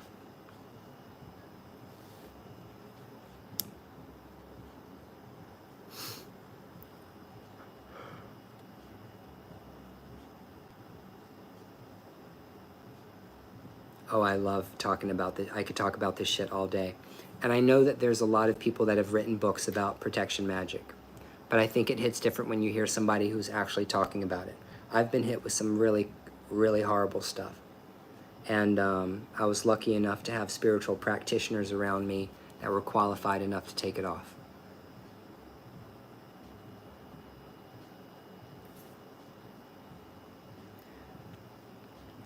Can I talk about home protection, like ways to protect the home and hearth? That is a wonderful, wonderful, wonderful question.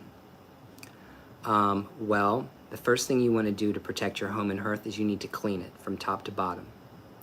No cobwebs, no dirt, you know, in the corners. Mop your floors, get on your hands and knees and clean your toilet. Use bleach, get rid of all illness, anything that can cause illness in your home. Keep your kitchen clean. Don't live in a dirty, filthy place. I know a lot about it. I feel that you can learn a lot about somebody if you go to their house and you see the way they live.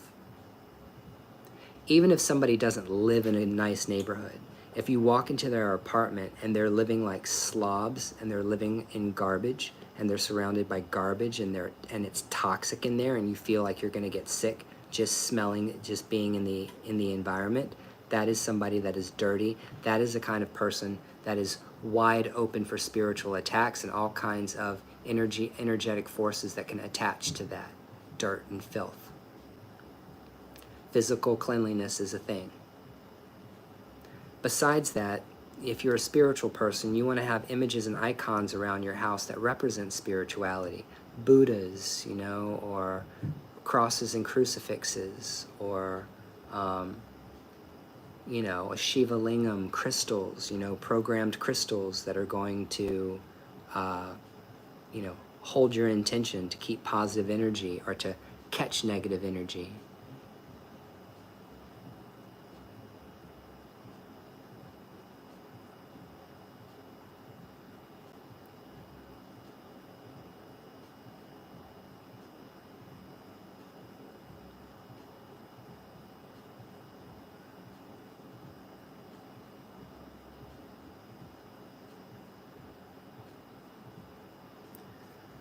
I understand what you mean, Kat, but if you have the intention to keep your home clean and you try to do the best you can, that's important. I'm talking about people that live in filth and don't do anything about it. If you love your house, it'll keep you safe. Yes, it's true. Your home is, let me tell you something. Your home is your temple. It's your sacred space. So for one thing, you should have a mental and emotional and spiritual boundary around your home because you're going to have boundaries around who you allow to come in and out of your home. Railroad spikes, they're not really spiritual, Malia. They hold a certain kind of energy, but they're not spiritual. So what we're talking about is spiritual energy and raising spiritual energy. I mean, like having a saint statue of the Virgin Mary that's dedicated to her or some other female divinity that that statue represents. I mean, there's nothing. What I'm saying is that yeah, railroad spikes, but we use railroad spikes in negative magic also. So if you set a railroad spike beside a crucifix, they're not going to hold the same energy because they don't look the same, they don't feel the same when you hold them, and they have two different purposes. So yeah, railroad spikes are okay, but they're not inherently protective. Not like an image of the Buddha is. Because we're talking about imagery that affects you on a deep psychological and subconscious level. A ward or protection in the image of a symbol is something that keeps your mind protected. Does that make sense?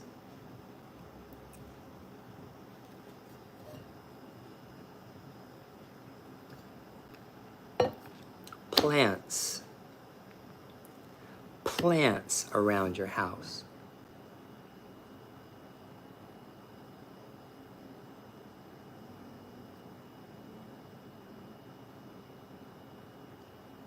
Hey, Mal.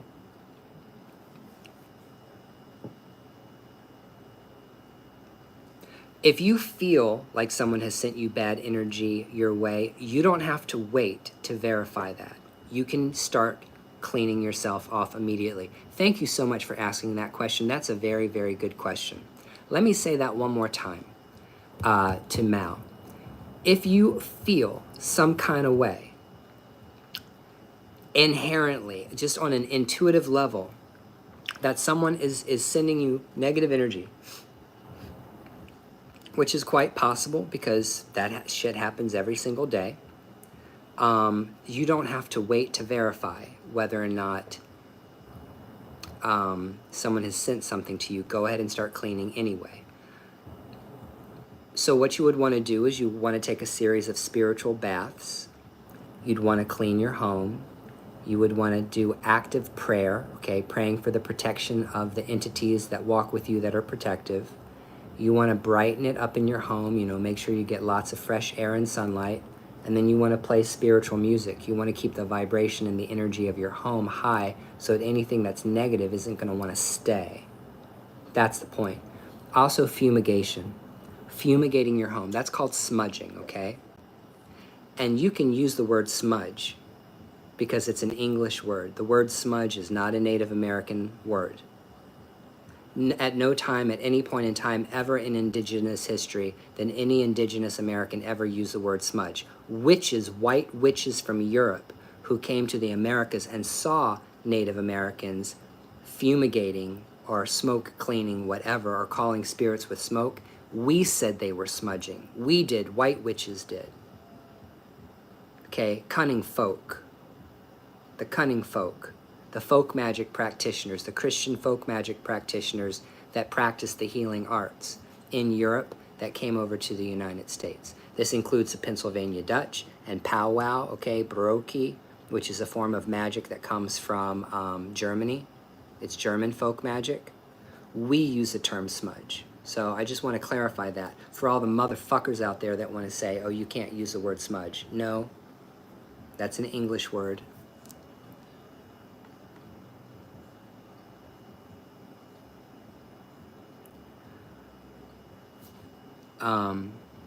So you want to fumigate your home to try to push that energy out. You can do that with tobacco. You can do that with cedar. You can do that with rosemary bundles. You can do that with incense. You don't have to buy bundled herbs and burn bundled herbs to get rid of negative energy. You can do that with incense. You can get Nag Champa. You can get my favorite incense, which is called a yantra. My spirits love that stuff. And you can get these little cups that they have, these Hawan cups, and I'll put the links in my Discord for you.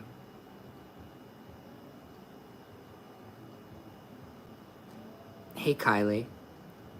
Yeah, I mean, that's what, and hoodoo is African American slave magic. Hoodoo is the magic that black people used to protect themselves from white folk, which is why white people do not practice hoodoo. If you are white, hoodoo is not for you. Okay?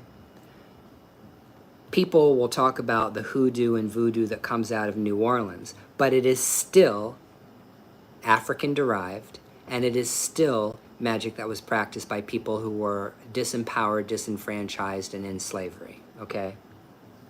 White people would pay people like Marie Laveau and Dr. John to do work for them, because even though the white people, they saw the magic that was being practiced. They knew the magic that was being practiced. White people would pay black people to do magic for them.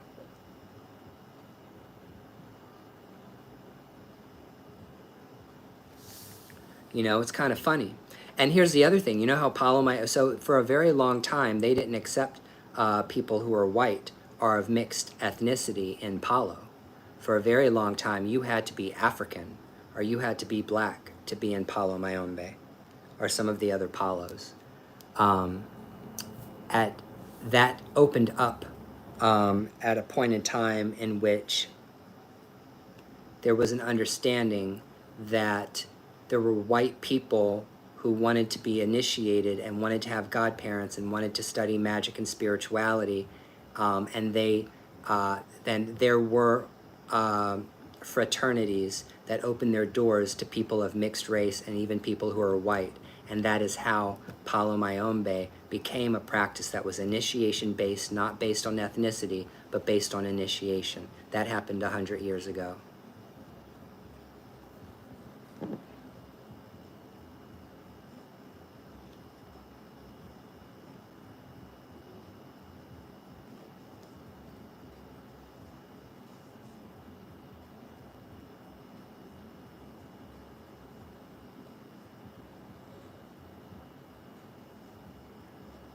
Mal, please come and join my private Discord. Please come and join my, I don't know if you're there or not yet, but this is a message to all the people who are watching my live. This live was a very, very good live tonight, and it's by no means over, but I usually do these kinds of sessions where I really, really teach in my private spiritual mentorship program. So if you want to go to my TikTok profile or my YouTube profile and click on my link tree, click on join my spiritual mentorship program, and then the link to my Discord is in there. If you want to join me and have a place for you to share yourself, you can join for free. There's premium rooms, okay, for people who are actively participating and getting mentorship, okay? There's multiple tiers to this. I also offer birth chart readings. It would be good for you to check out your astrology and get a birth chart reading from me, because that is also important.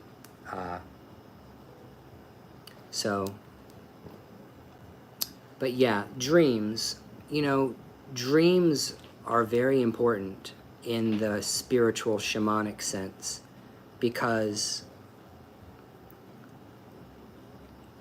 one of the things that happens in their dreams, one of the things that happens in your dream, okay, so there's so much stuff going on all the time. There's so much stuff going on around you all the time. And you can't consciously pick up on all of the things that are going on around you. We just don't have the ability to as human beings. When you go to sleep at night and the part of your brain that focuses and uses logic and reason shuts down, and the subconscious mind lights up, and the creativity and the creative parts of your brain open up, then your brain starts to process through information at night that it didn't have the ability to process through during the day. And you 100% can pick up on stuff and dream about it.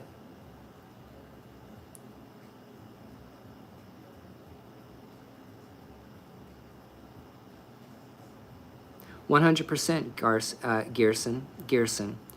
I got to the conclusion that spirituality in every part of the world is a result of psychology, philosophy, art, symbology, and mythology.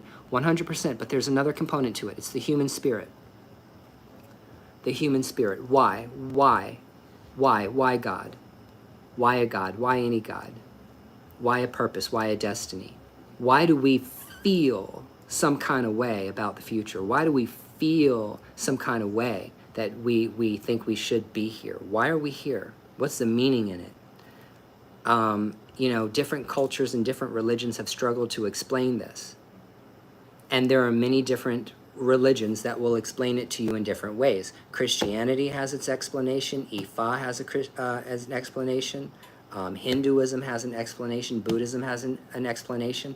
But there is a core fundamental thread, okay, at the foundation of all of these religions, which is the human experience, which is why you'll see the same symbols coming up in different religions. You'll see the same kind of spiritual practices evolving all over the world at the same time. Because collectively, as we grow, our consciousness expands, We do this. This is what human beings do. We're made in the image of God, and as God creates and God destroys, so do we create and destroy.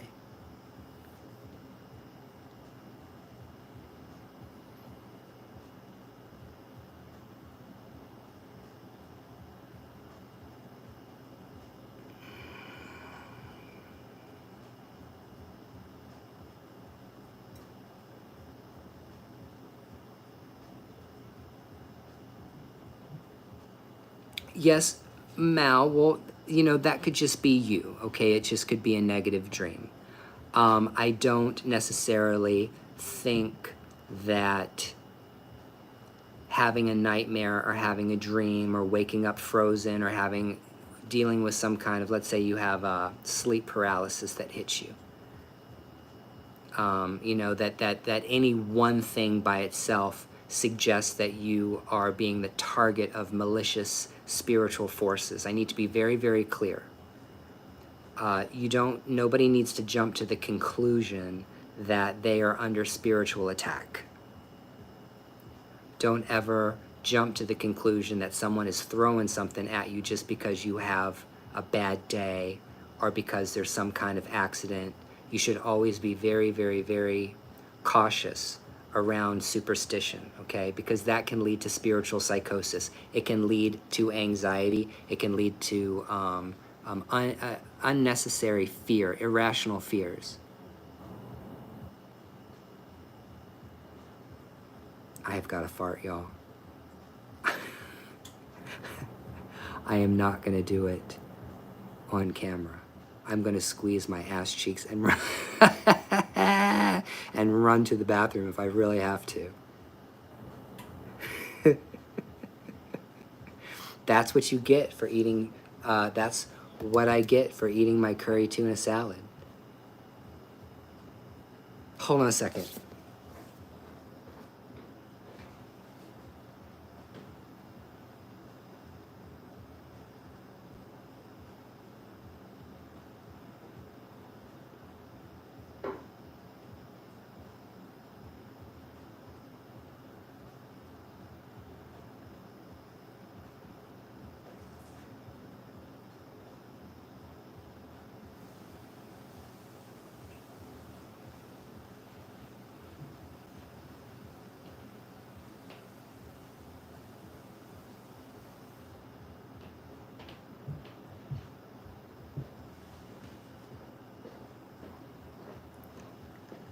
Did you hear me poop?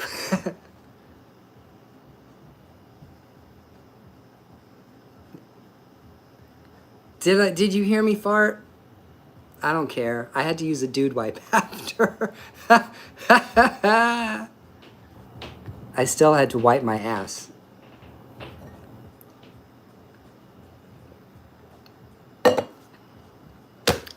I just don't have...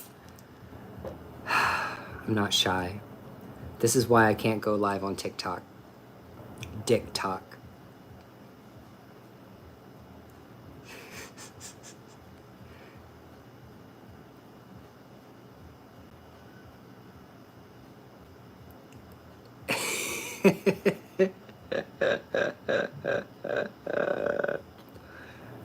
Oh man, we're a lot of fun. Me and my crew. You guys are awesome sauce. I'm sorry if I missed any other questions. Any other questions? Any other questions that you want to know about, learn about? We were talking about voodoo, hoodoo, palo, and all of that stuff. We were talking about some shamanism, animism, and all of that. I mean, all of that stuff is very important.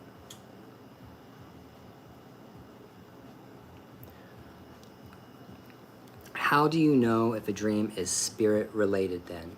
You will know it. There will be no question in your mind that it was a spiritual dream. You won't wake up remembering parts of it. You will wake up remembering the entire thing as if it actually happened as an experience. And the people that you will come into contact with in these dreams will be vividly real, extremely detailed, very clear. You will sense the presence, the physical presence of the spirit, not just it was a dream that I had. Oh, Gearson, goodness gracious, you're asking me like big questions about myself.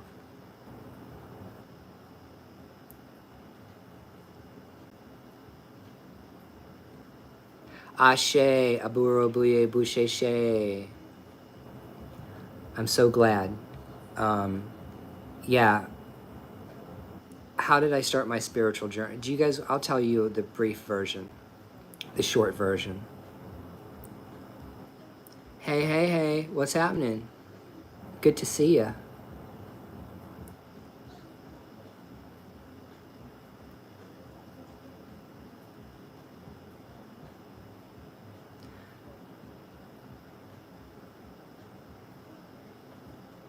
They probably meant something on a very deep level. On a subconscious level, Kat, they could have. I'm going to give you an example. I'm going to tell you about a dream that affected me profoundly, okay? And it wasn't like a lucid dream, but it was something that stuck with me in a very negative way, okay? That actually made me think about my behavior and how I wanted to move through space. So I was working. I needed to take a nap in the afternoon. I climbed up on my massage table. I put a blanket over me so I was warm. I put my face in the face cradle. Sometimes I'll lay on my massage table like I'm getting ready to get a massage, because it just makes my body, it just keeps my body supported and I'm able to relax, okay? Because I got a really bad back. So it feels really good just to lay on a massage table, just nice and straight, okay? I fell asleep.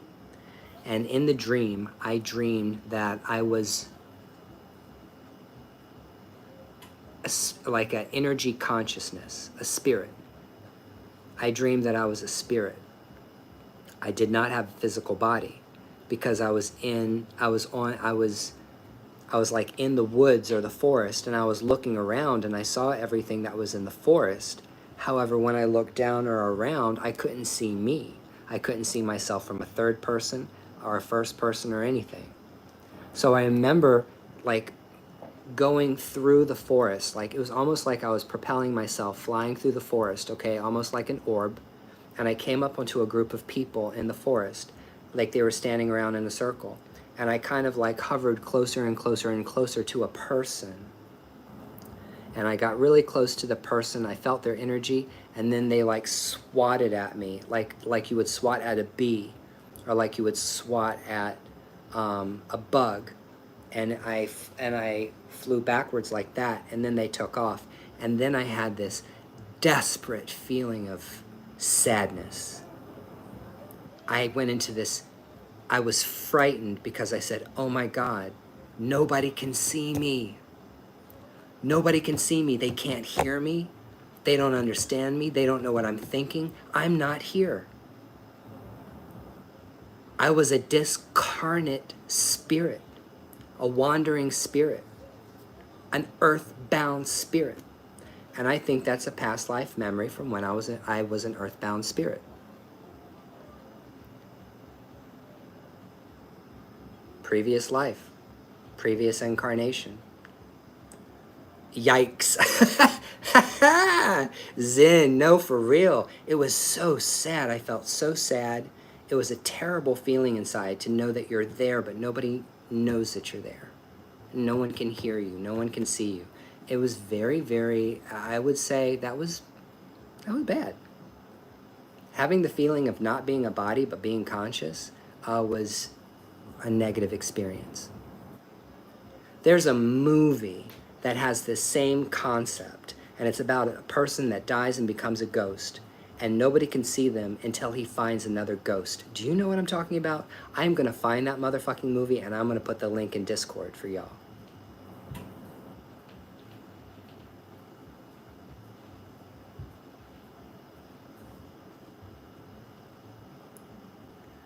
So I have had serious dreams that did affect me and made me reflect on my behavior. Like, you know,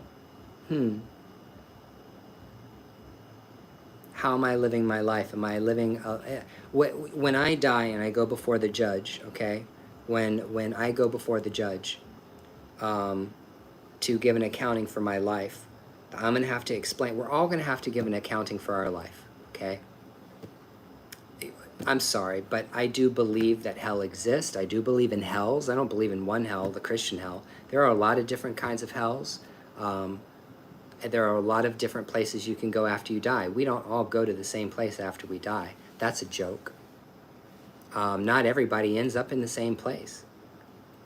So I definitely believe that there are realms that are not positive, that are negative, that someone can end up in. People that commit suicide or people that end up in realms like that.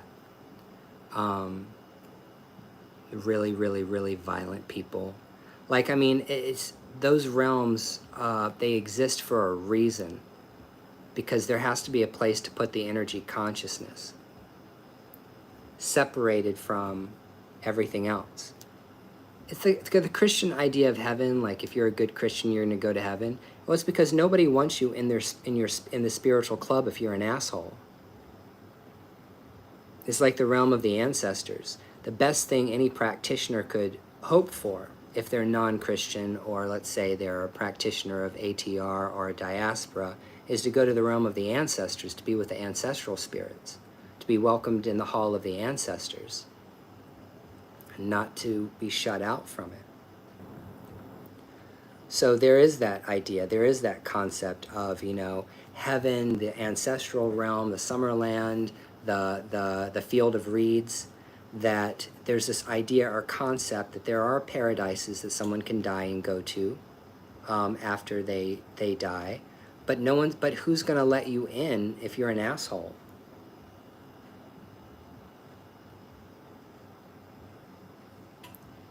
Hey, Witchy. Hey, Witchy Mel. Yeah, so I was having testicle difficulty with Discord. We had to move our show to YouTube tonight. I'm mad about it. I do not like doing these kind of lives. I do not like doing these kinds of lives because they're in-depth and they really should be in private. They shouldn't be public. However, this is a gift to the world. Brujo Ryan's workshop on spiritual protection.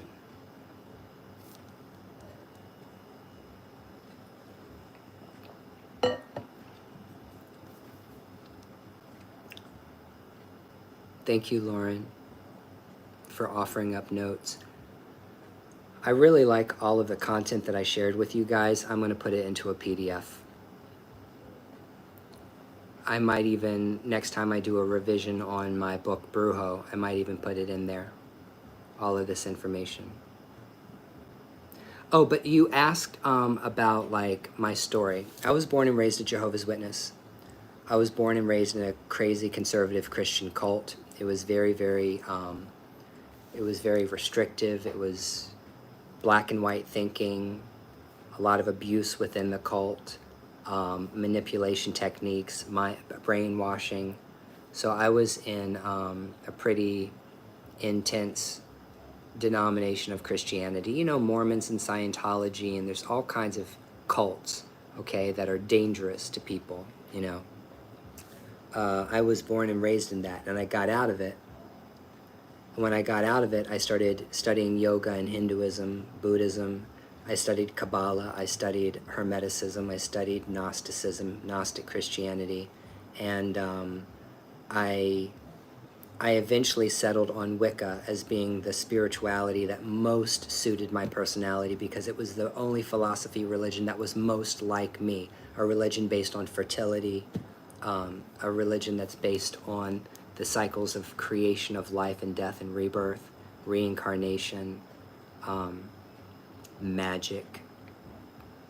So I got into Wicca, and I've always considered myself a witch since I was a kid. And then later on in life, I had a very strong desire to get in contact with ancestral spirits and to learn more about the ancestral practices off the island of Puerto Rico, from which my family comes on my mother's side. And so I started learning about voodoo, Sanse, Espiritismo, Lukumi, Palo, Ifa, and basically just started finding godparents that would give me readings, and I got initiations, get initiated into the practices.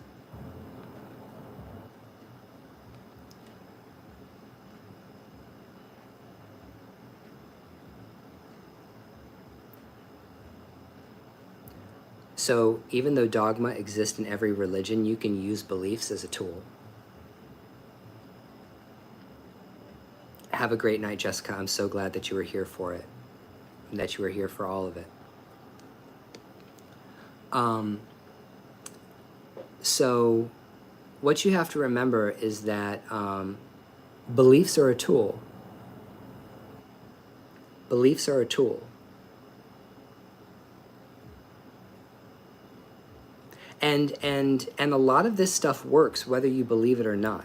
That's the other thing. Like, you don't have to believe that lavender soothes anxiety. We know it does, because it is a chemical constituent that comes in the plant that gives off the effect on the human physiological body of relaxation, okay? It's in the terpenes. It's a science. Essential oils and using essential oils is a science, okay? You don't have to believe that lavender can relieve somebody's anxiety. It does, because it is scientifically proven. And good magic, or good witchcraft, or good sorcery, whatever you want to call it, is tried and true, tried and tested techniques to get spiritual results. Now I'm diving into the realm of chaos magic.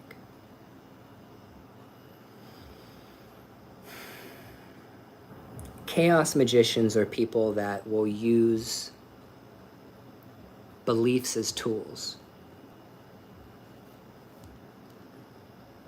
Yeah, Zen, for real. So here's the thing, though. Let me say this. Let's say that somebody is possessed of an evil spirit. Or let's say someone has got some kind of negative entity attached to them, right? And they were born and raised Catholic. This is someone who was born and raised Christian. They were born and raised in the Catholic Church. They suffered from religious trauma, but they've got some kind of attachment on them, and it's negative, and it doesn't want to let go of them, okay? And so they're a Christian in orientation. If I showed up as a witch in a black pointy hat and black pointy shoes, with a wand, carrying a briefcase like Harry Potter, okay, and went in there and did some kind of act where I was casting a circle and stuff like that, I don't know whether or not it would have the same punch as someone who is a Catholic priest who is skilled in doing exorcisms of spiritual entities that need to be taken off of somebody in that context. You understand? Everything has its own spiritual context. Everything has a context. Everything is contextual in religion and spirituality. All of the practices. We syncretize practices in spirituality. However, all of these things have a very particular kind of function.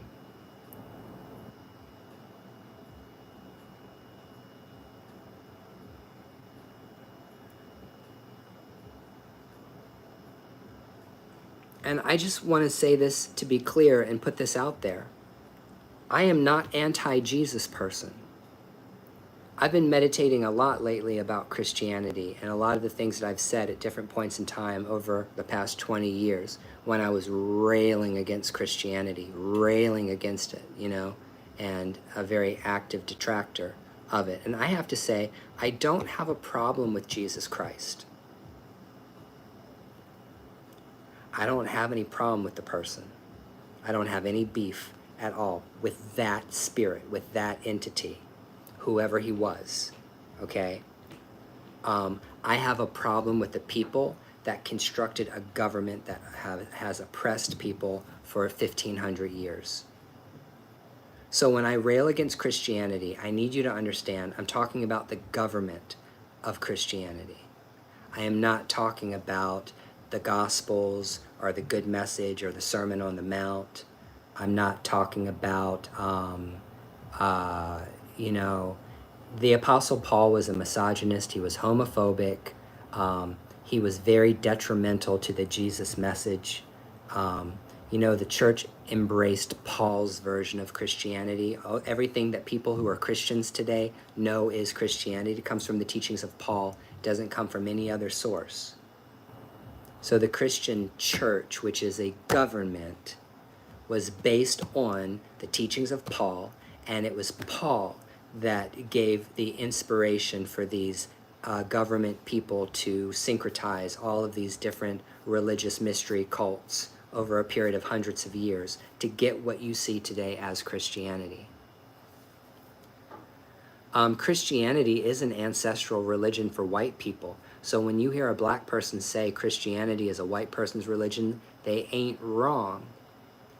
However, you know, the myth of the dying God man and the sacrificial God and the sacrificial man, okay, for the continuation of life, for fertility, and for the renewal of the spirit and for the immortality of the soul, that's an Indo-European myth.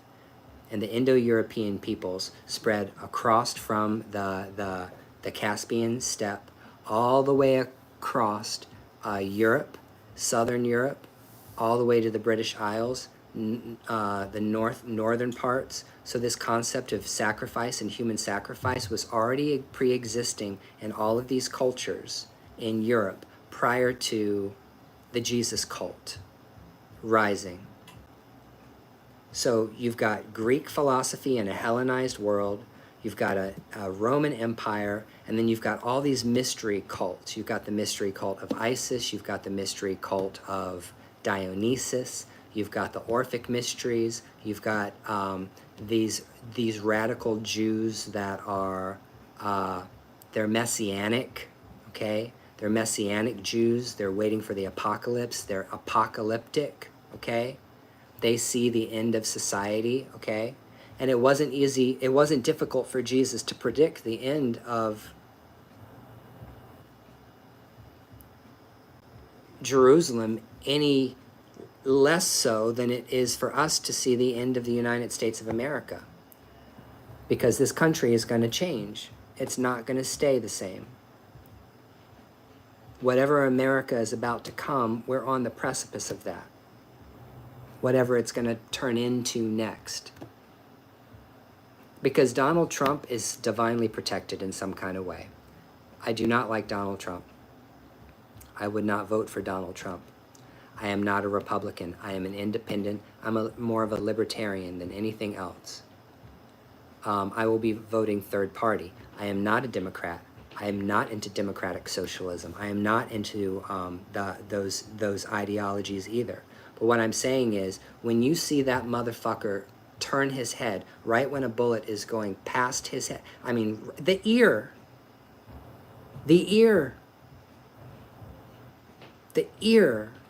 like, look how close feel how close your ear is to your head. There's something else backing Donald Trump that we don't know, that we don't understand. And it is way bigger than in any individual person. This might be terrifying to people to realize that Donald Trump is going to be the next president. And after the assassination attempt,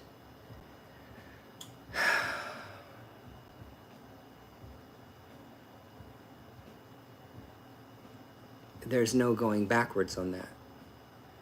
And I'm going to tell you what, every man in America is going to vote for Trump. I mean, most men in America are going to vote for Trump. Because Trump came off with this, like, you know, last action hero kind of thing. You know, this, you know, that picture of blood running down the side of his face and holding up his fist and screaming, that picture is his Napoleon moment, okay? And men want to get behind and back a man that will not back down and is not afraid of a fight. And I'm impressed by Donald Trump. I don't like Donald Trump, but I am impressed.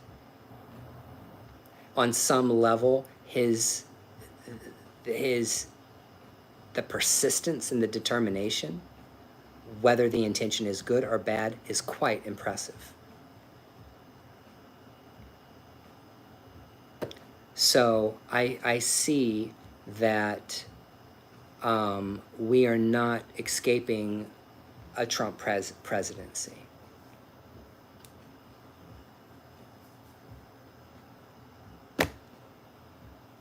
But let me tell you something.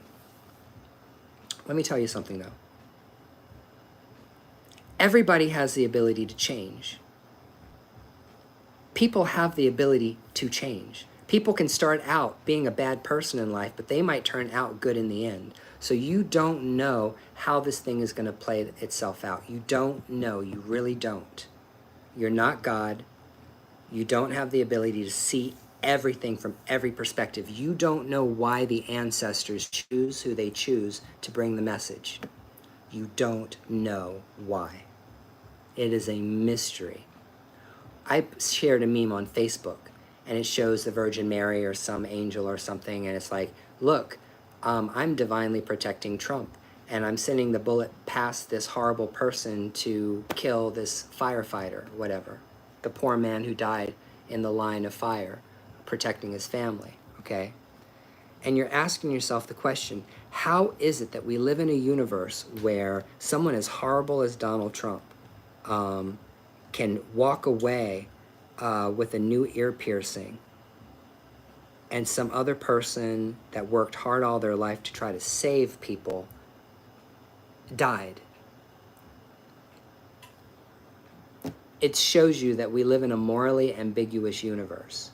And what you think is good and what you think is bad doesn't fucking matter on a cosmic scale. Because guess what? Whatever's going on with him is happening in the stars.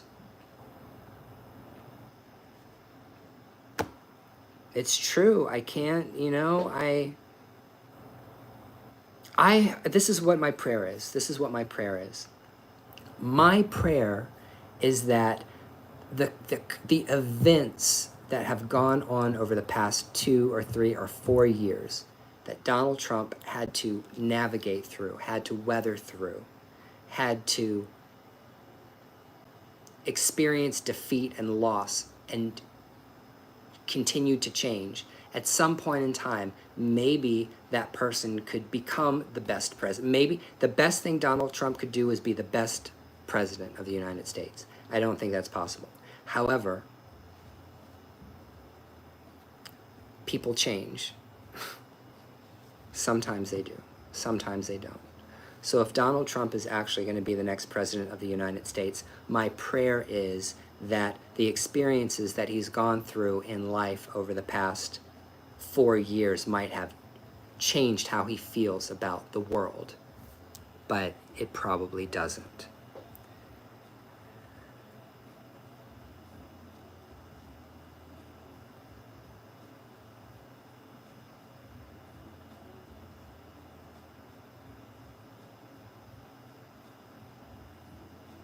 I did not mean to take this into a political realm. However, the Democratic Party is going to fail with Biden at the helm. This is the opportunity. This is the chance to tell him to retire and bring Kamala up. It's already been shown in polls prior to the attempt that Kamala has a greater chance of beating Trump than Biden does.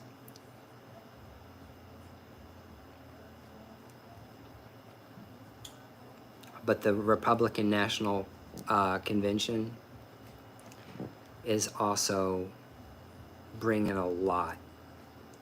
They're showing up with a lot of energy and a lot of messages that are out of the mouths of people that are highly influential. It's very difficult to say. It's very difficult to say what's going to happen with all this shit.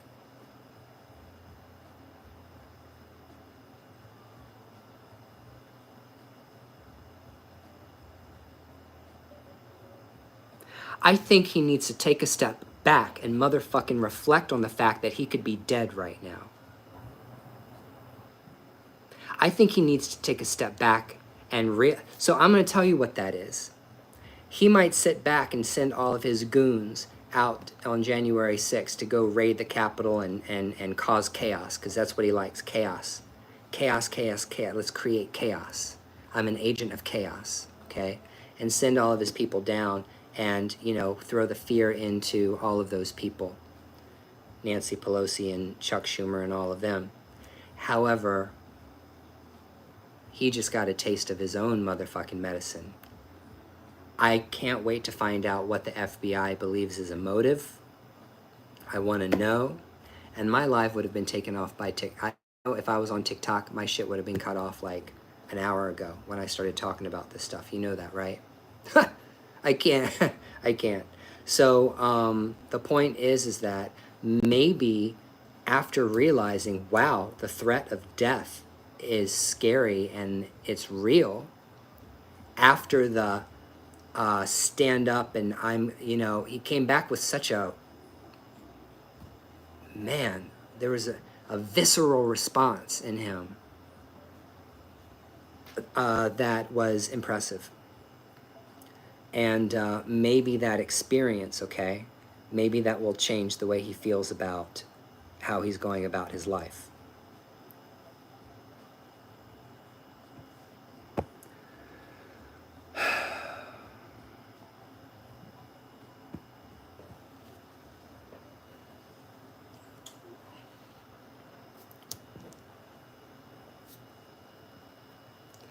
But yeah, whatever the forces are that are around him, are not just around him, but over him, bigger than him, or whatever is pushing destiny in a particular direction in this life, in this reality here and now, man, I don't know how I signed up for this one.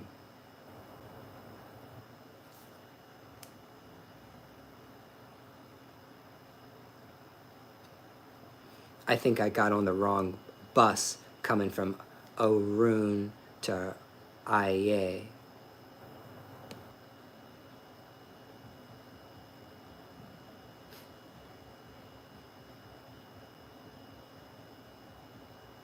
Yeah. I must have like changed buses at the wrong location.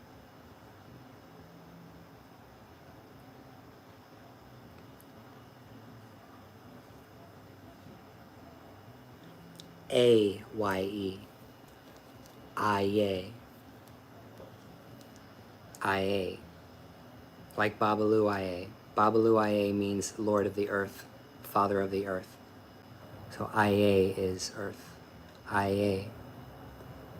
Arun to I-A.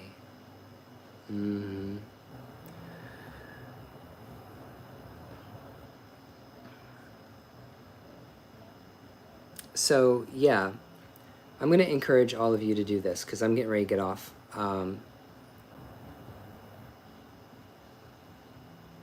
IA, Captain, that's right. I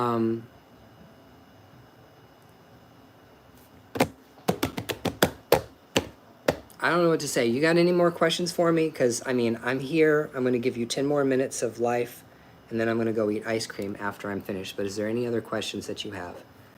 Any at all that I can answer for you based on the material that I presented to you tonight, or anything else you want to know?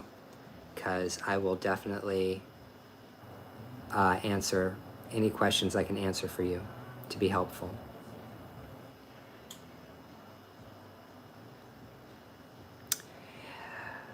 Ask me a question.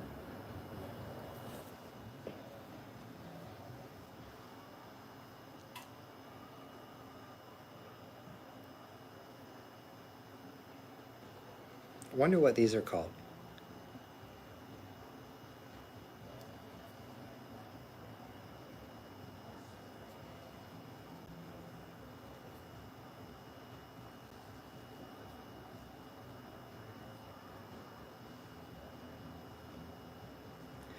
What ice cream? No, Zen, it just means you haven't fulfilled your purpose yet. I have ice cream sandwiches. I have ice cream sandwiches. They're, the ice cream is cookies and cream. ice cream sandwiches.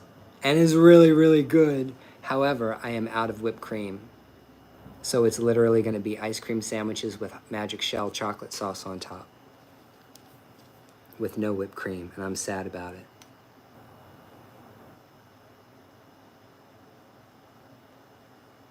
I don't feel anything, but just wanted confirmation somehow. What can I do myself? What do you mean, Mel?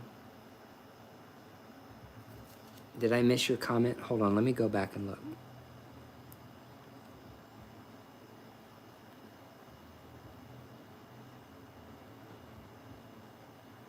If, hold on. How can I determine if someone has cast it against you? Well, there's two things that you need to do. The first one is you need to rely on your intuition. So if intuitively you're feeling some kind of way, like someone's thrown at you, it's best for you to take an offensive action. And the offensive action would be go ahead and start a cleaning process. Cleaning your home, doing spiritual baths, drinking herbal teas, using essential oils, saying your prayers, lifting the vibration in your home. Positive energy repels negative energy. Positive energy and spiritual energy repels negative energy. And after you do something spiritual, you should feel like calm, relaxed. You should feel just a little bit better. Last night I prayed the rosary, and I got down before Our Lady of Guadalupe. She's the image of Mary that I love the most. And I have my whole shrine here for the Muertos. And after I did my rosary and I said all my prayers, I asked Mother Mary to give me a message because I have the Mother Mary oracle cards. And the oracle card that came out, the divine message that came out was exactly what I needed to hear. Exactly what I needed to hear. It's exactly the message I needed to hear. And that's how I knew that my prayers and my intention and the questions I brought before the spiritual world were answered to me. It was the answer that I needed at the time. So I would do divination. I would ask, every single one of you people should have a very clear way to ask your spirits a yes-no answer. All of you should have a tried and true method to get yes-no answers out of your spirits.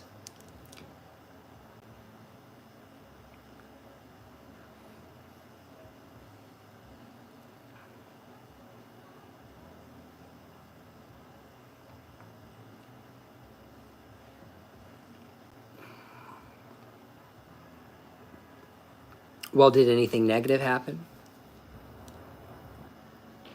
Because once you say your prayers, once you do your cleaning, you clean your house, you clean your body, you put up your wards and protections, you're done.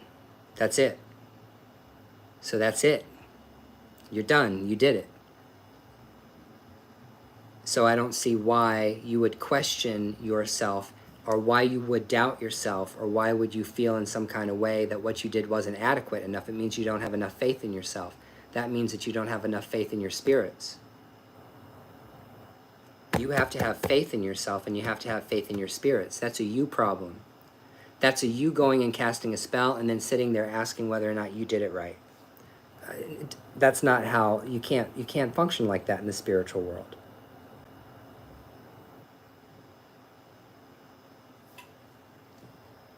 The only thing you can do, Mel, is block those people. Let me tell you something, Mel. Let me be honest with you. You can say that you want to be spiritual all day, but if you continue to interact in the environment and with the people that are causing you problems, you're proving that you don't want to be spiritual. And I'm not saying you. I'm saying I have people that say to me all the time, oh, I want to be spiritual. Oh, I want to be protected. Oh, I want to do this. I want to do that. I want to learn how to do divination and all of that. Oh, I feel like I'm being attacked. Well, what the fuck are you doing to change your environment? What boundaries have you set to keep those people out of your life? So did you block them? Have you blocked them, like never hear from or see from them ever again? Have you gotten yourself out of a toxic situation and put yourself in a better situation? It's you. You're the one that, look, hexes and curses and jinxes work because they work on you and because you respond to them.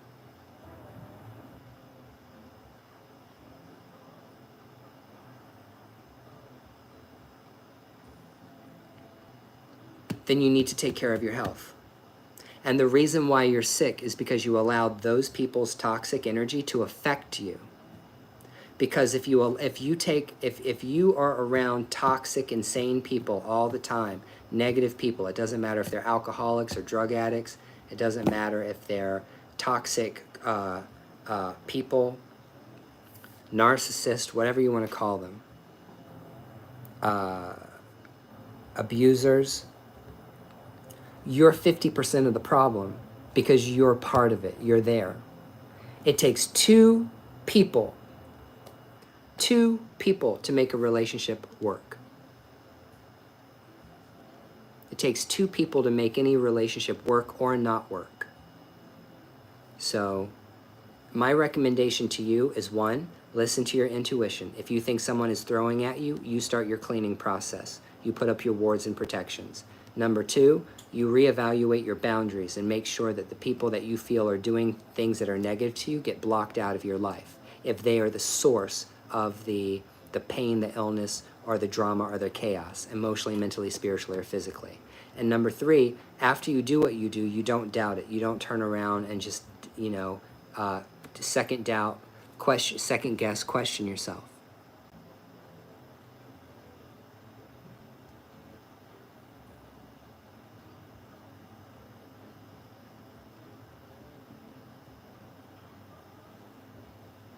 Just keep blocking them. Let me ask you a question. Hey, kids at the bar. Let me ask you a question, Mel. If you have really blocked these people and they are out of your life, why are you talking about them right now?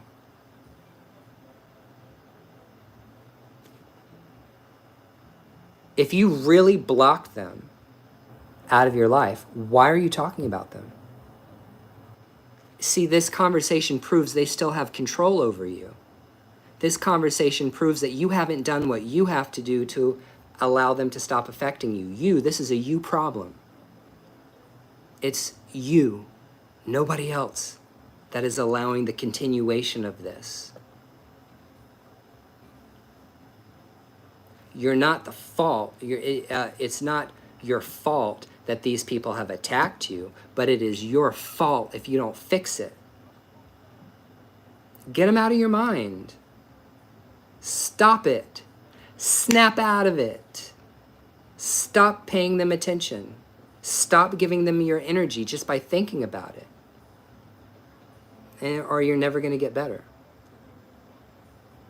Because thinking about something and ruminating over something and having anxiety over something and all of this over and over and over again about someone that isn't even in your life, that's a you problem.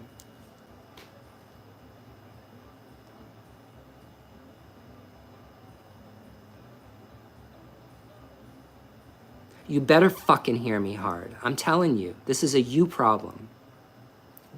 And you tell anybody that is your friend, don't send me stuff about these people. Anybody that's your friend, I'm not interested in hearing about this.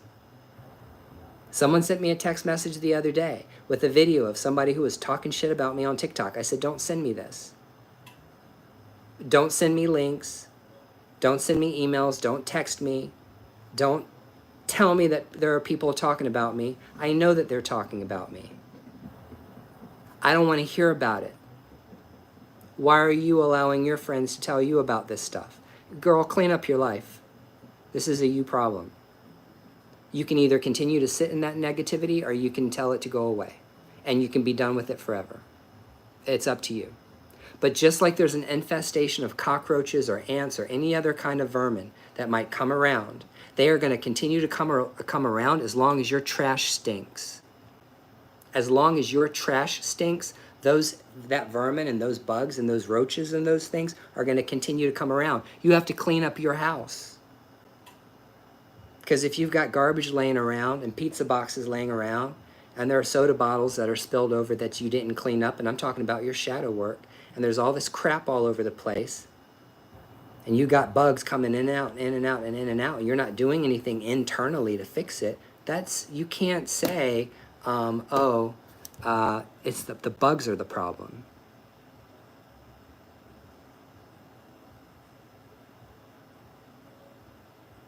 I just gave you guidance. I gave you the best guidance I could. I can't give you anything else. I'm very good at making analogies. So what I'm trying to say is, let me just say this, Mel. Your mind is your house. Your house is your mind. Your house is your mind. Anything that exists on the outside of your house isn't your problem. The only thing that exists that's a problem is what's going on in your own house, in your own mind. So if your house is dirty on the inside, vermin will always be able to find a way on the inside. And you can't blame the cockroaches for you having a dirty house. Because a cockroach is going to do what a cockroach does. Because vermin is going to do what vermin does. A liar and a narcissist is going to do what they do. A gaslighter and an emotionally manipulative person is going to do what they're going to do. And they do it by nature. It's in their nature to do so. So you have to put a mental block on everything that you don't want in your house. I'm a motherfucking snake. You be a snake. You learn how to be a snake. You should learn from snakes. You be the snake. You know, protect and coil. Put up your protections. But whenever somebody comes to me like you in a live for a reading, or comes to me for a reading where they sit down face to face with me and they start bitching about people that they've had problems with for a decade, that's a you fucking problem. That's not them. They're still bothering you.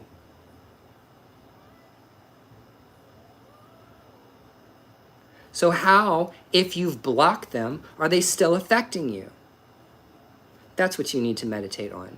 And whatever the answer is, that's what you need to fix.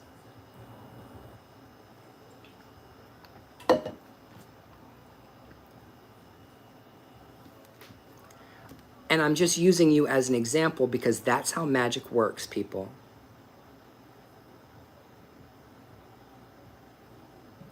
Oh, no. I didn't think you were. I wasn't going to give you one if you asked me for it.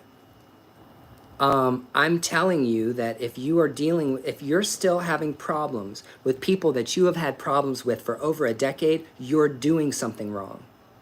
You're not doing something for you. Because all the people that I had a problem with a decade ago, those motherfuckers are gone. They'll never see or hear from me again, and I don't think about them. And I've burned a lot of bridges in my life. A lot of bridges. I've pissed off a lot of people. I've gotten into fights with 100,000 people in a day. So I know what it means to have problems. But these things can only affect you to the ability you allow them to affect you. And your thoughts. You have to banish it out of your thoughts. Not today, Satan. You literally, one morning I woke up and I realized that I literally had to, every single time my brain started to give attention to someone I didn't want to give attention to, or I did not want that energy in my space, or I started feeling some kind of way that was going to be negative, that was going to set me off in a rumination setting where I would just get madder and madder and madder by myself alone in my house with nobody to do it except me, no one stirring the pot except me. I realized I had to change the way I thought. And every time I had a negative feeling or a negative thought or something came up that I did not want to deal with, I had to banish it out of my mind.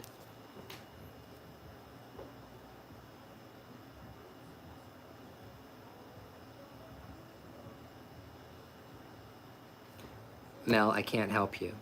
And you're still talking about it. You're still talking about it. Get a restraining order. Just do whatever you can to keep that person out of your life. That's it. That's all you can do. You can't do anything else. But what you can do is not allow anybody to rob you of your peace. Oh, I get it. You couldn't be clearer. I understand what you're saying. I don't think anybody here does not understand what you're saying. That's right. You got to figure it out. You got to figure you out. Not it. Not figure it out. You need to figure you out. You have to do the mind banishing. And you have to just not allow them to affect you. Period. As long as you allow people to upset you and offend you, it's like someone who's always offended. You only get offended because you allow yourself to be offended, because you want to be offended.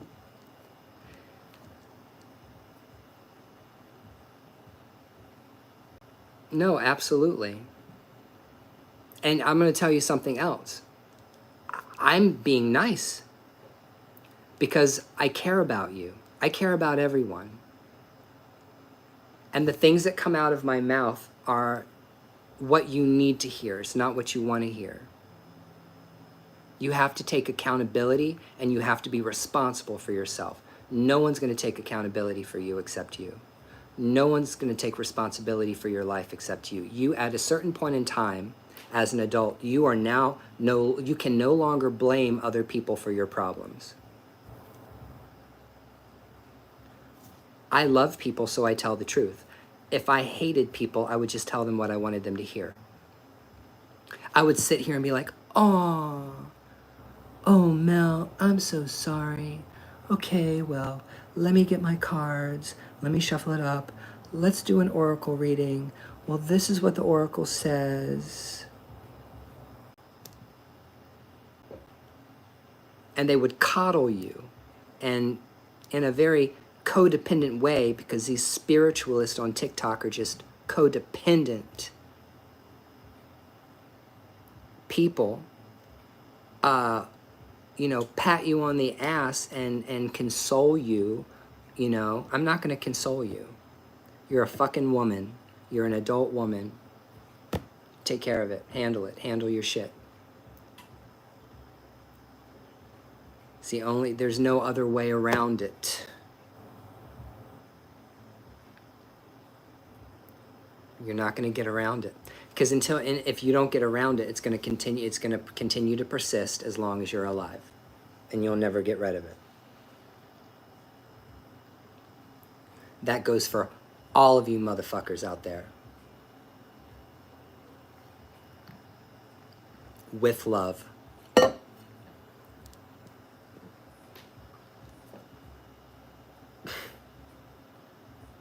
It's true.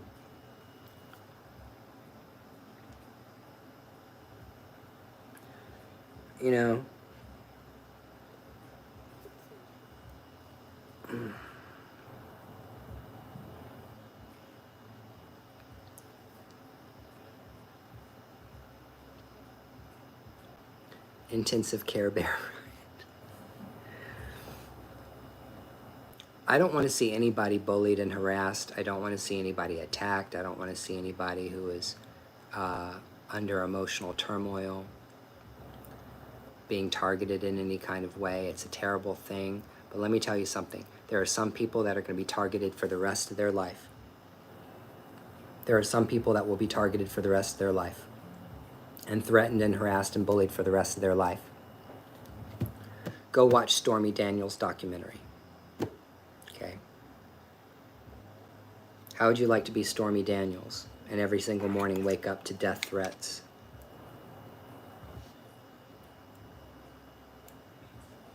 So, for real. I'm a Virgo. I cannot help it. It is in my nature to be so.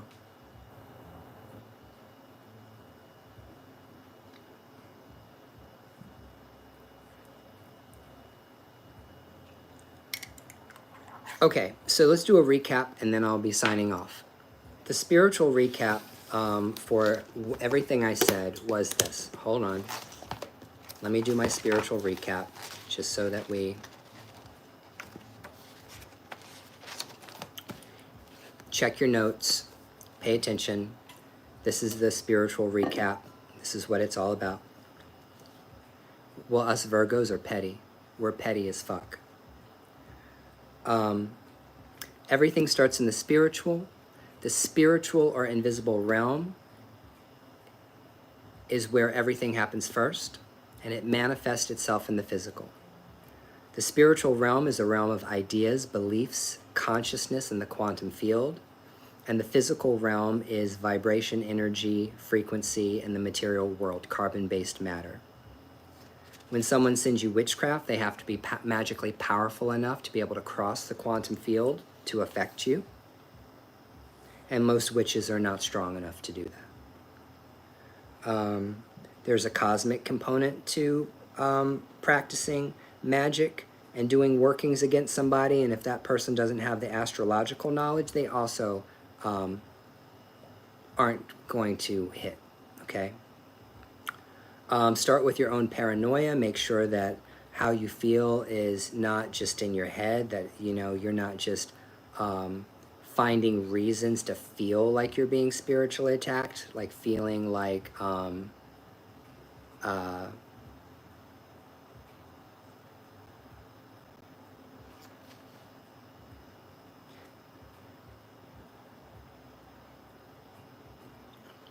make sure that you go ahead and, you know, rule out any mundane things that might be going on. You know, if you feel sick, you might be sick, go to a doctor.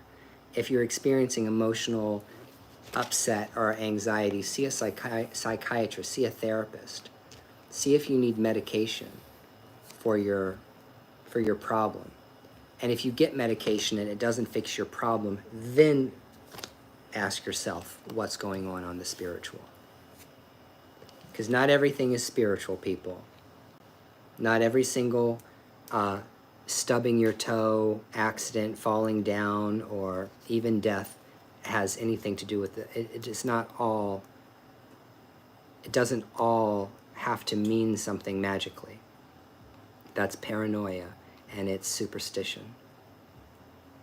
Things happen because they happen. That's karma. I do something, I get a result. That's it.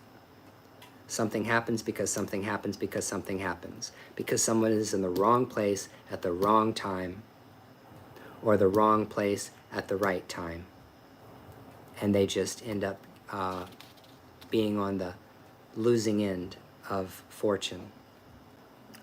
The most dangerous people around you are people that have physical connection to you. Those are the people you should be worried about the most, because those are the people that have access to your mind and your energy. Spiritual attacks are mental, emotional, bullying, harassment, curses, hexes, jinxes, and threatening you. If you allow someone to shake you mentally and emotionally, you open up a portal. You give those people access over your mind and your body and your home and your space. Spiritual attacks come in infestations. They're clingy, they're negative energies. They can either be programmed thought forms, or they can be autonomous spirits that are invoked, that are vampiric and want an energetic payoff, which is basically draining you of your energy.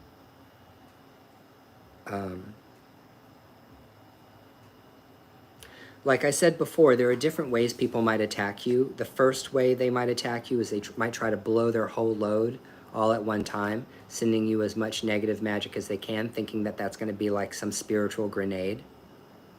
Okay? And the other way is a sustained chronic spiritual attack. That means sending negativity a little bit at a time over a long period of time. It grows over time. It sneaks up on you. Kind of like a drink that's too strong, but you can't taste it because it's too sweet.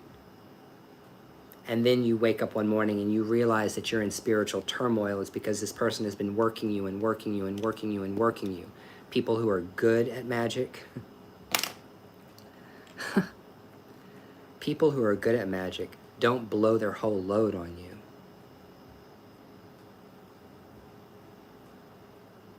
People that are good at magic are going to work you over slowly, slowly, slowly over a long period of time, and chip and chip and chip and chip and pick away at you. Kind of like, Mel, what your issue is, what your problem is. That's that. And it's up to you to fix that.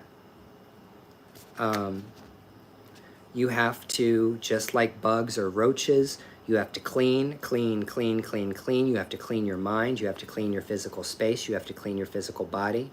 You have to kill the nest, and you have to continue to maintain that cleanliness, or the negative infestations will come back.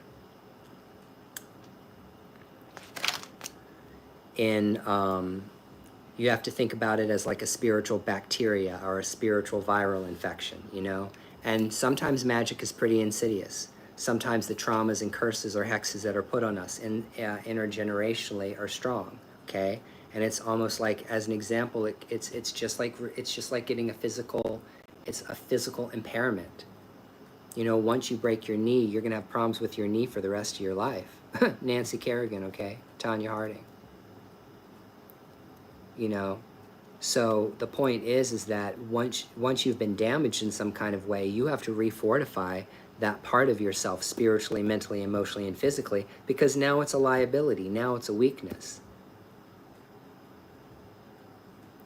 I used to get mad all the time when people would come around and talk shit to me. I would get mad. So my enemies realized really quick they could push my buttons and they could make me mad.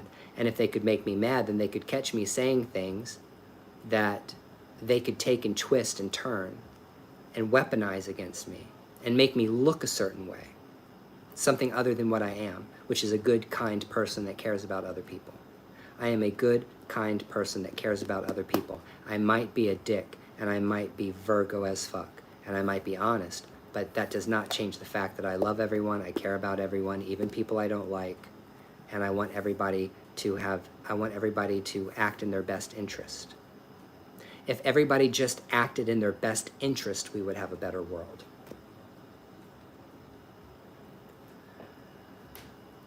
So pray, pray, pray.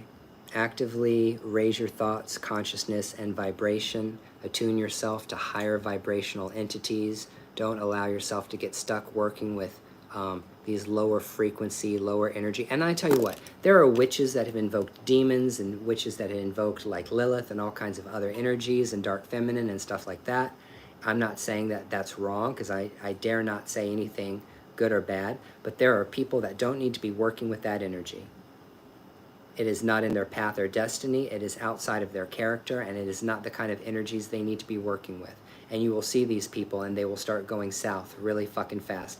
There are people on TikTok that say they practice voodoo, and they say they work with marionette, and they say they work with all of these really, really hardcore spirits that are, you know, dangerous, loa, and violent.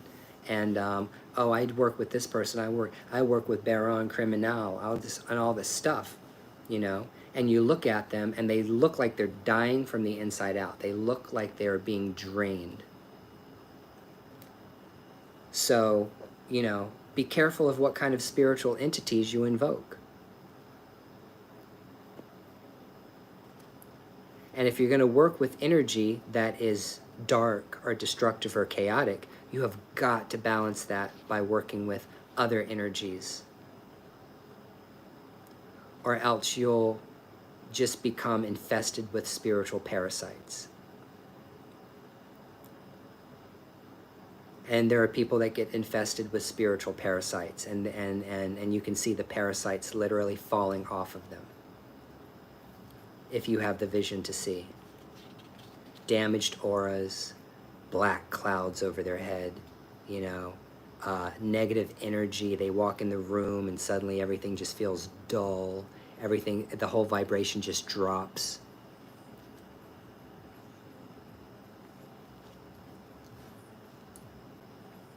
Do your spiritual baths, drink your herbal teas, use your essential oils, use your spiritual cleaning products, okay?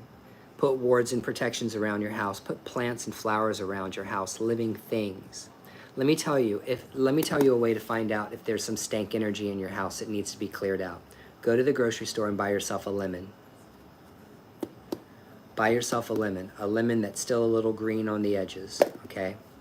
Come home, hold that lemon in your hands and say a prayer and tell the lemon that if there is any kind of negative energy or entity in your house, or there's something that's disrupting the good feng shui in your house, to let you know, okay? And then you put that lemon out. If that lemon not being ripe turns bad within 2 days, there's some fuck shit in your house that you need to get out of. Something is you know, what do they call that? The fish tank, you know? What is that? When you're checking your fish tank, make sure that the water is properly treated. It means that there's something off in your treatment in your house. And you need to get that fixed. All religions have purity practices and piety practices that help keep you spiritually clean.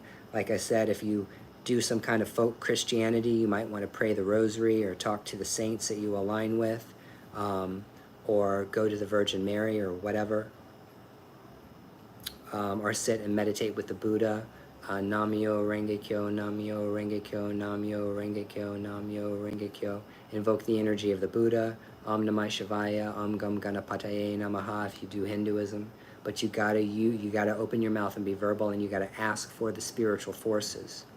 Okay? Ask for the higher spiritual forces to come in.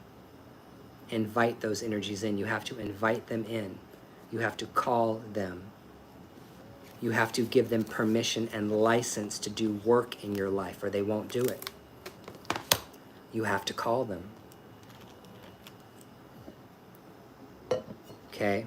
And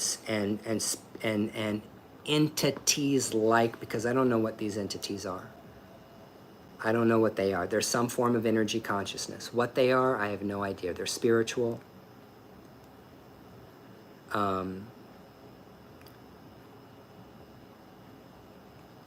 Time to find new friends. Stop choosing the wrong friends for yourself. Because let me tell you something. There are people that will literally walk into the same relationship over and over and over again. Me. I will put myself into the same situation, even if it's harmful and negative to me, and I will do that.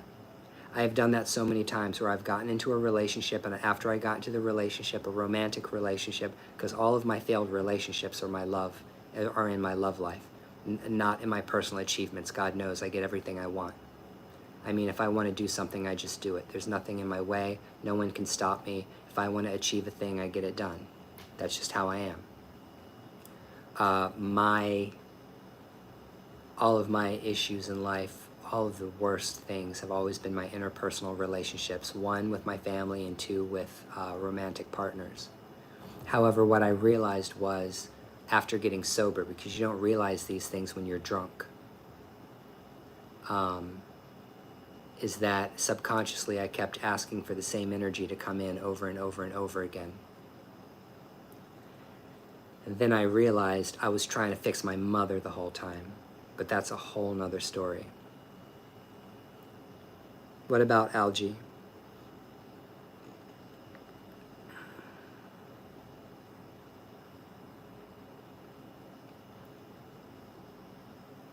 No, I was thinking about, what do they call it?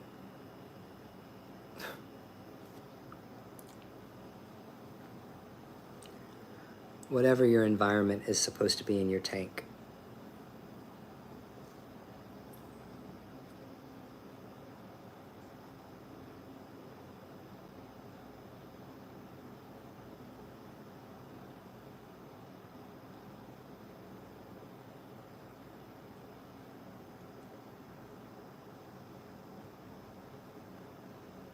The pH. Yes, Grant, thank you. You know, Grant and I have a psychic and energetic and emotional bond to one another. So he always figures out what I'm trying to say. Yes, the pH in your tank is bad. And you need to fucking fix that pH. You need to go in and you need to scrape the algae off the tank You need to go in there and vacuum clean all the shit that's fish shit that's stuck in the bottom of the tank. You got to clean the water. You got to treat it. You have to. It's the entire environment. It's all of it. It's the entire environment. It's all of the environment, not some of the environment. It's really deep. You guys don't understand. It's a lot of work.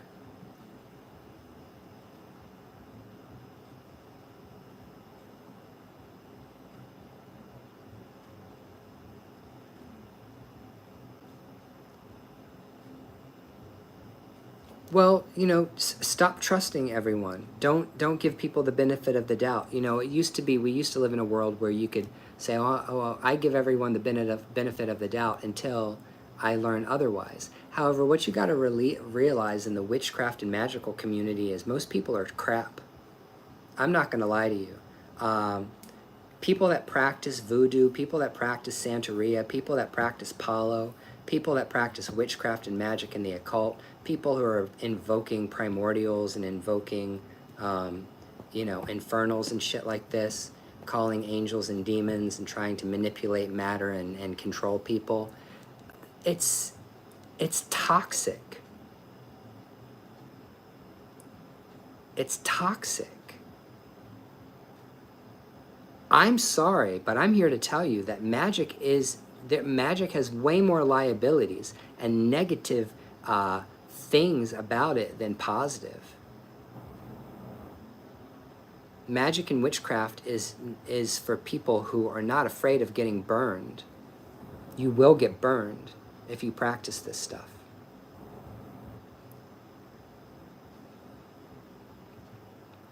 You just got to pray that you don't get burned so hard that it destroys your entire life, because that will happen. People can ruin themselves, and they can open themselves up to very, very dangerous negative energies and entities, and then they start behaving differently, they start feeling differently. Now they're feeling depressed all the time, you know, they can't concentrate, they can't think, they're getting angry all the time, you know, and all of this stuff, and it can result in violence. It can result in violence. If somebody does not do the internal work that needs to be done to keep themselves spiritually clean and aligned to the higher purposes, okay, it's very, very easy for someone to spiral down into a negative space and get stuck there. You're stuck there. Don't get stuck in a negative space. You have to force yourself to get up and claw out of the situation that you found yourself in. It's like finding yourself in a relationship that you should have never gotten into.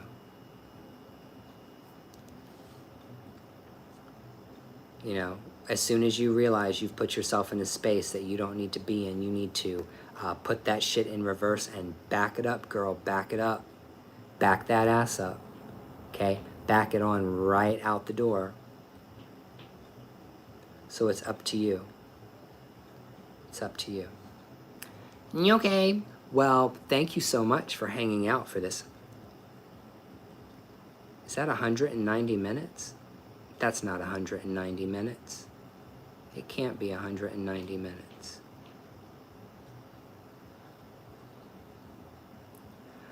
It's been a, well, stop being nice to people in general.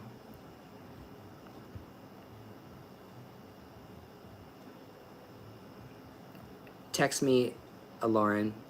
I'm going to say goodnight now. Bye, everybody. Thanks for coming to this live. The replay is going to be available. You okay? I need my ice cream right now. Peace out, y'all.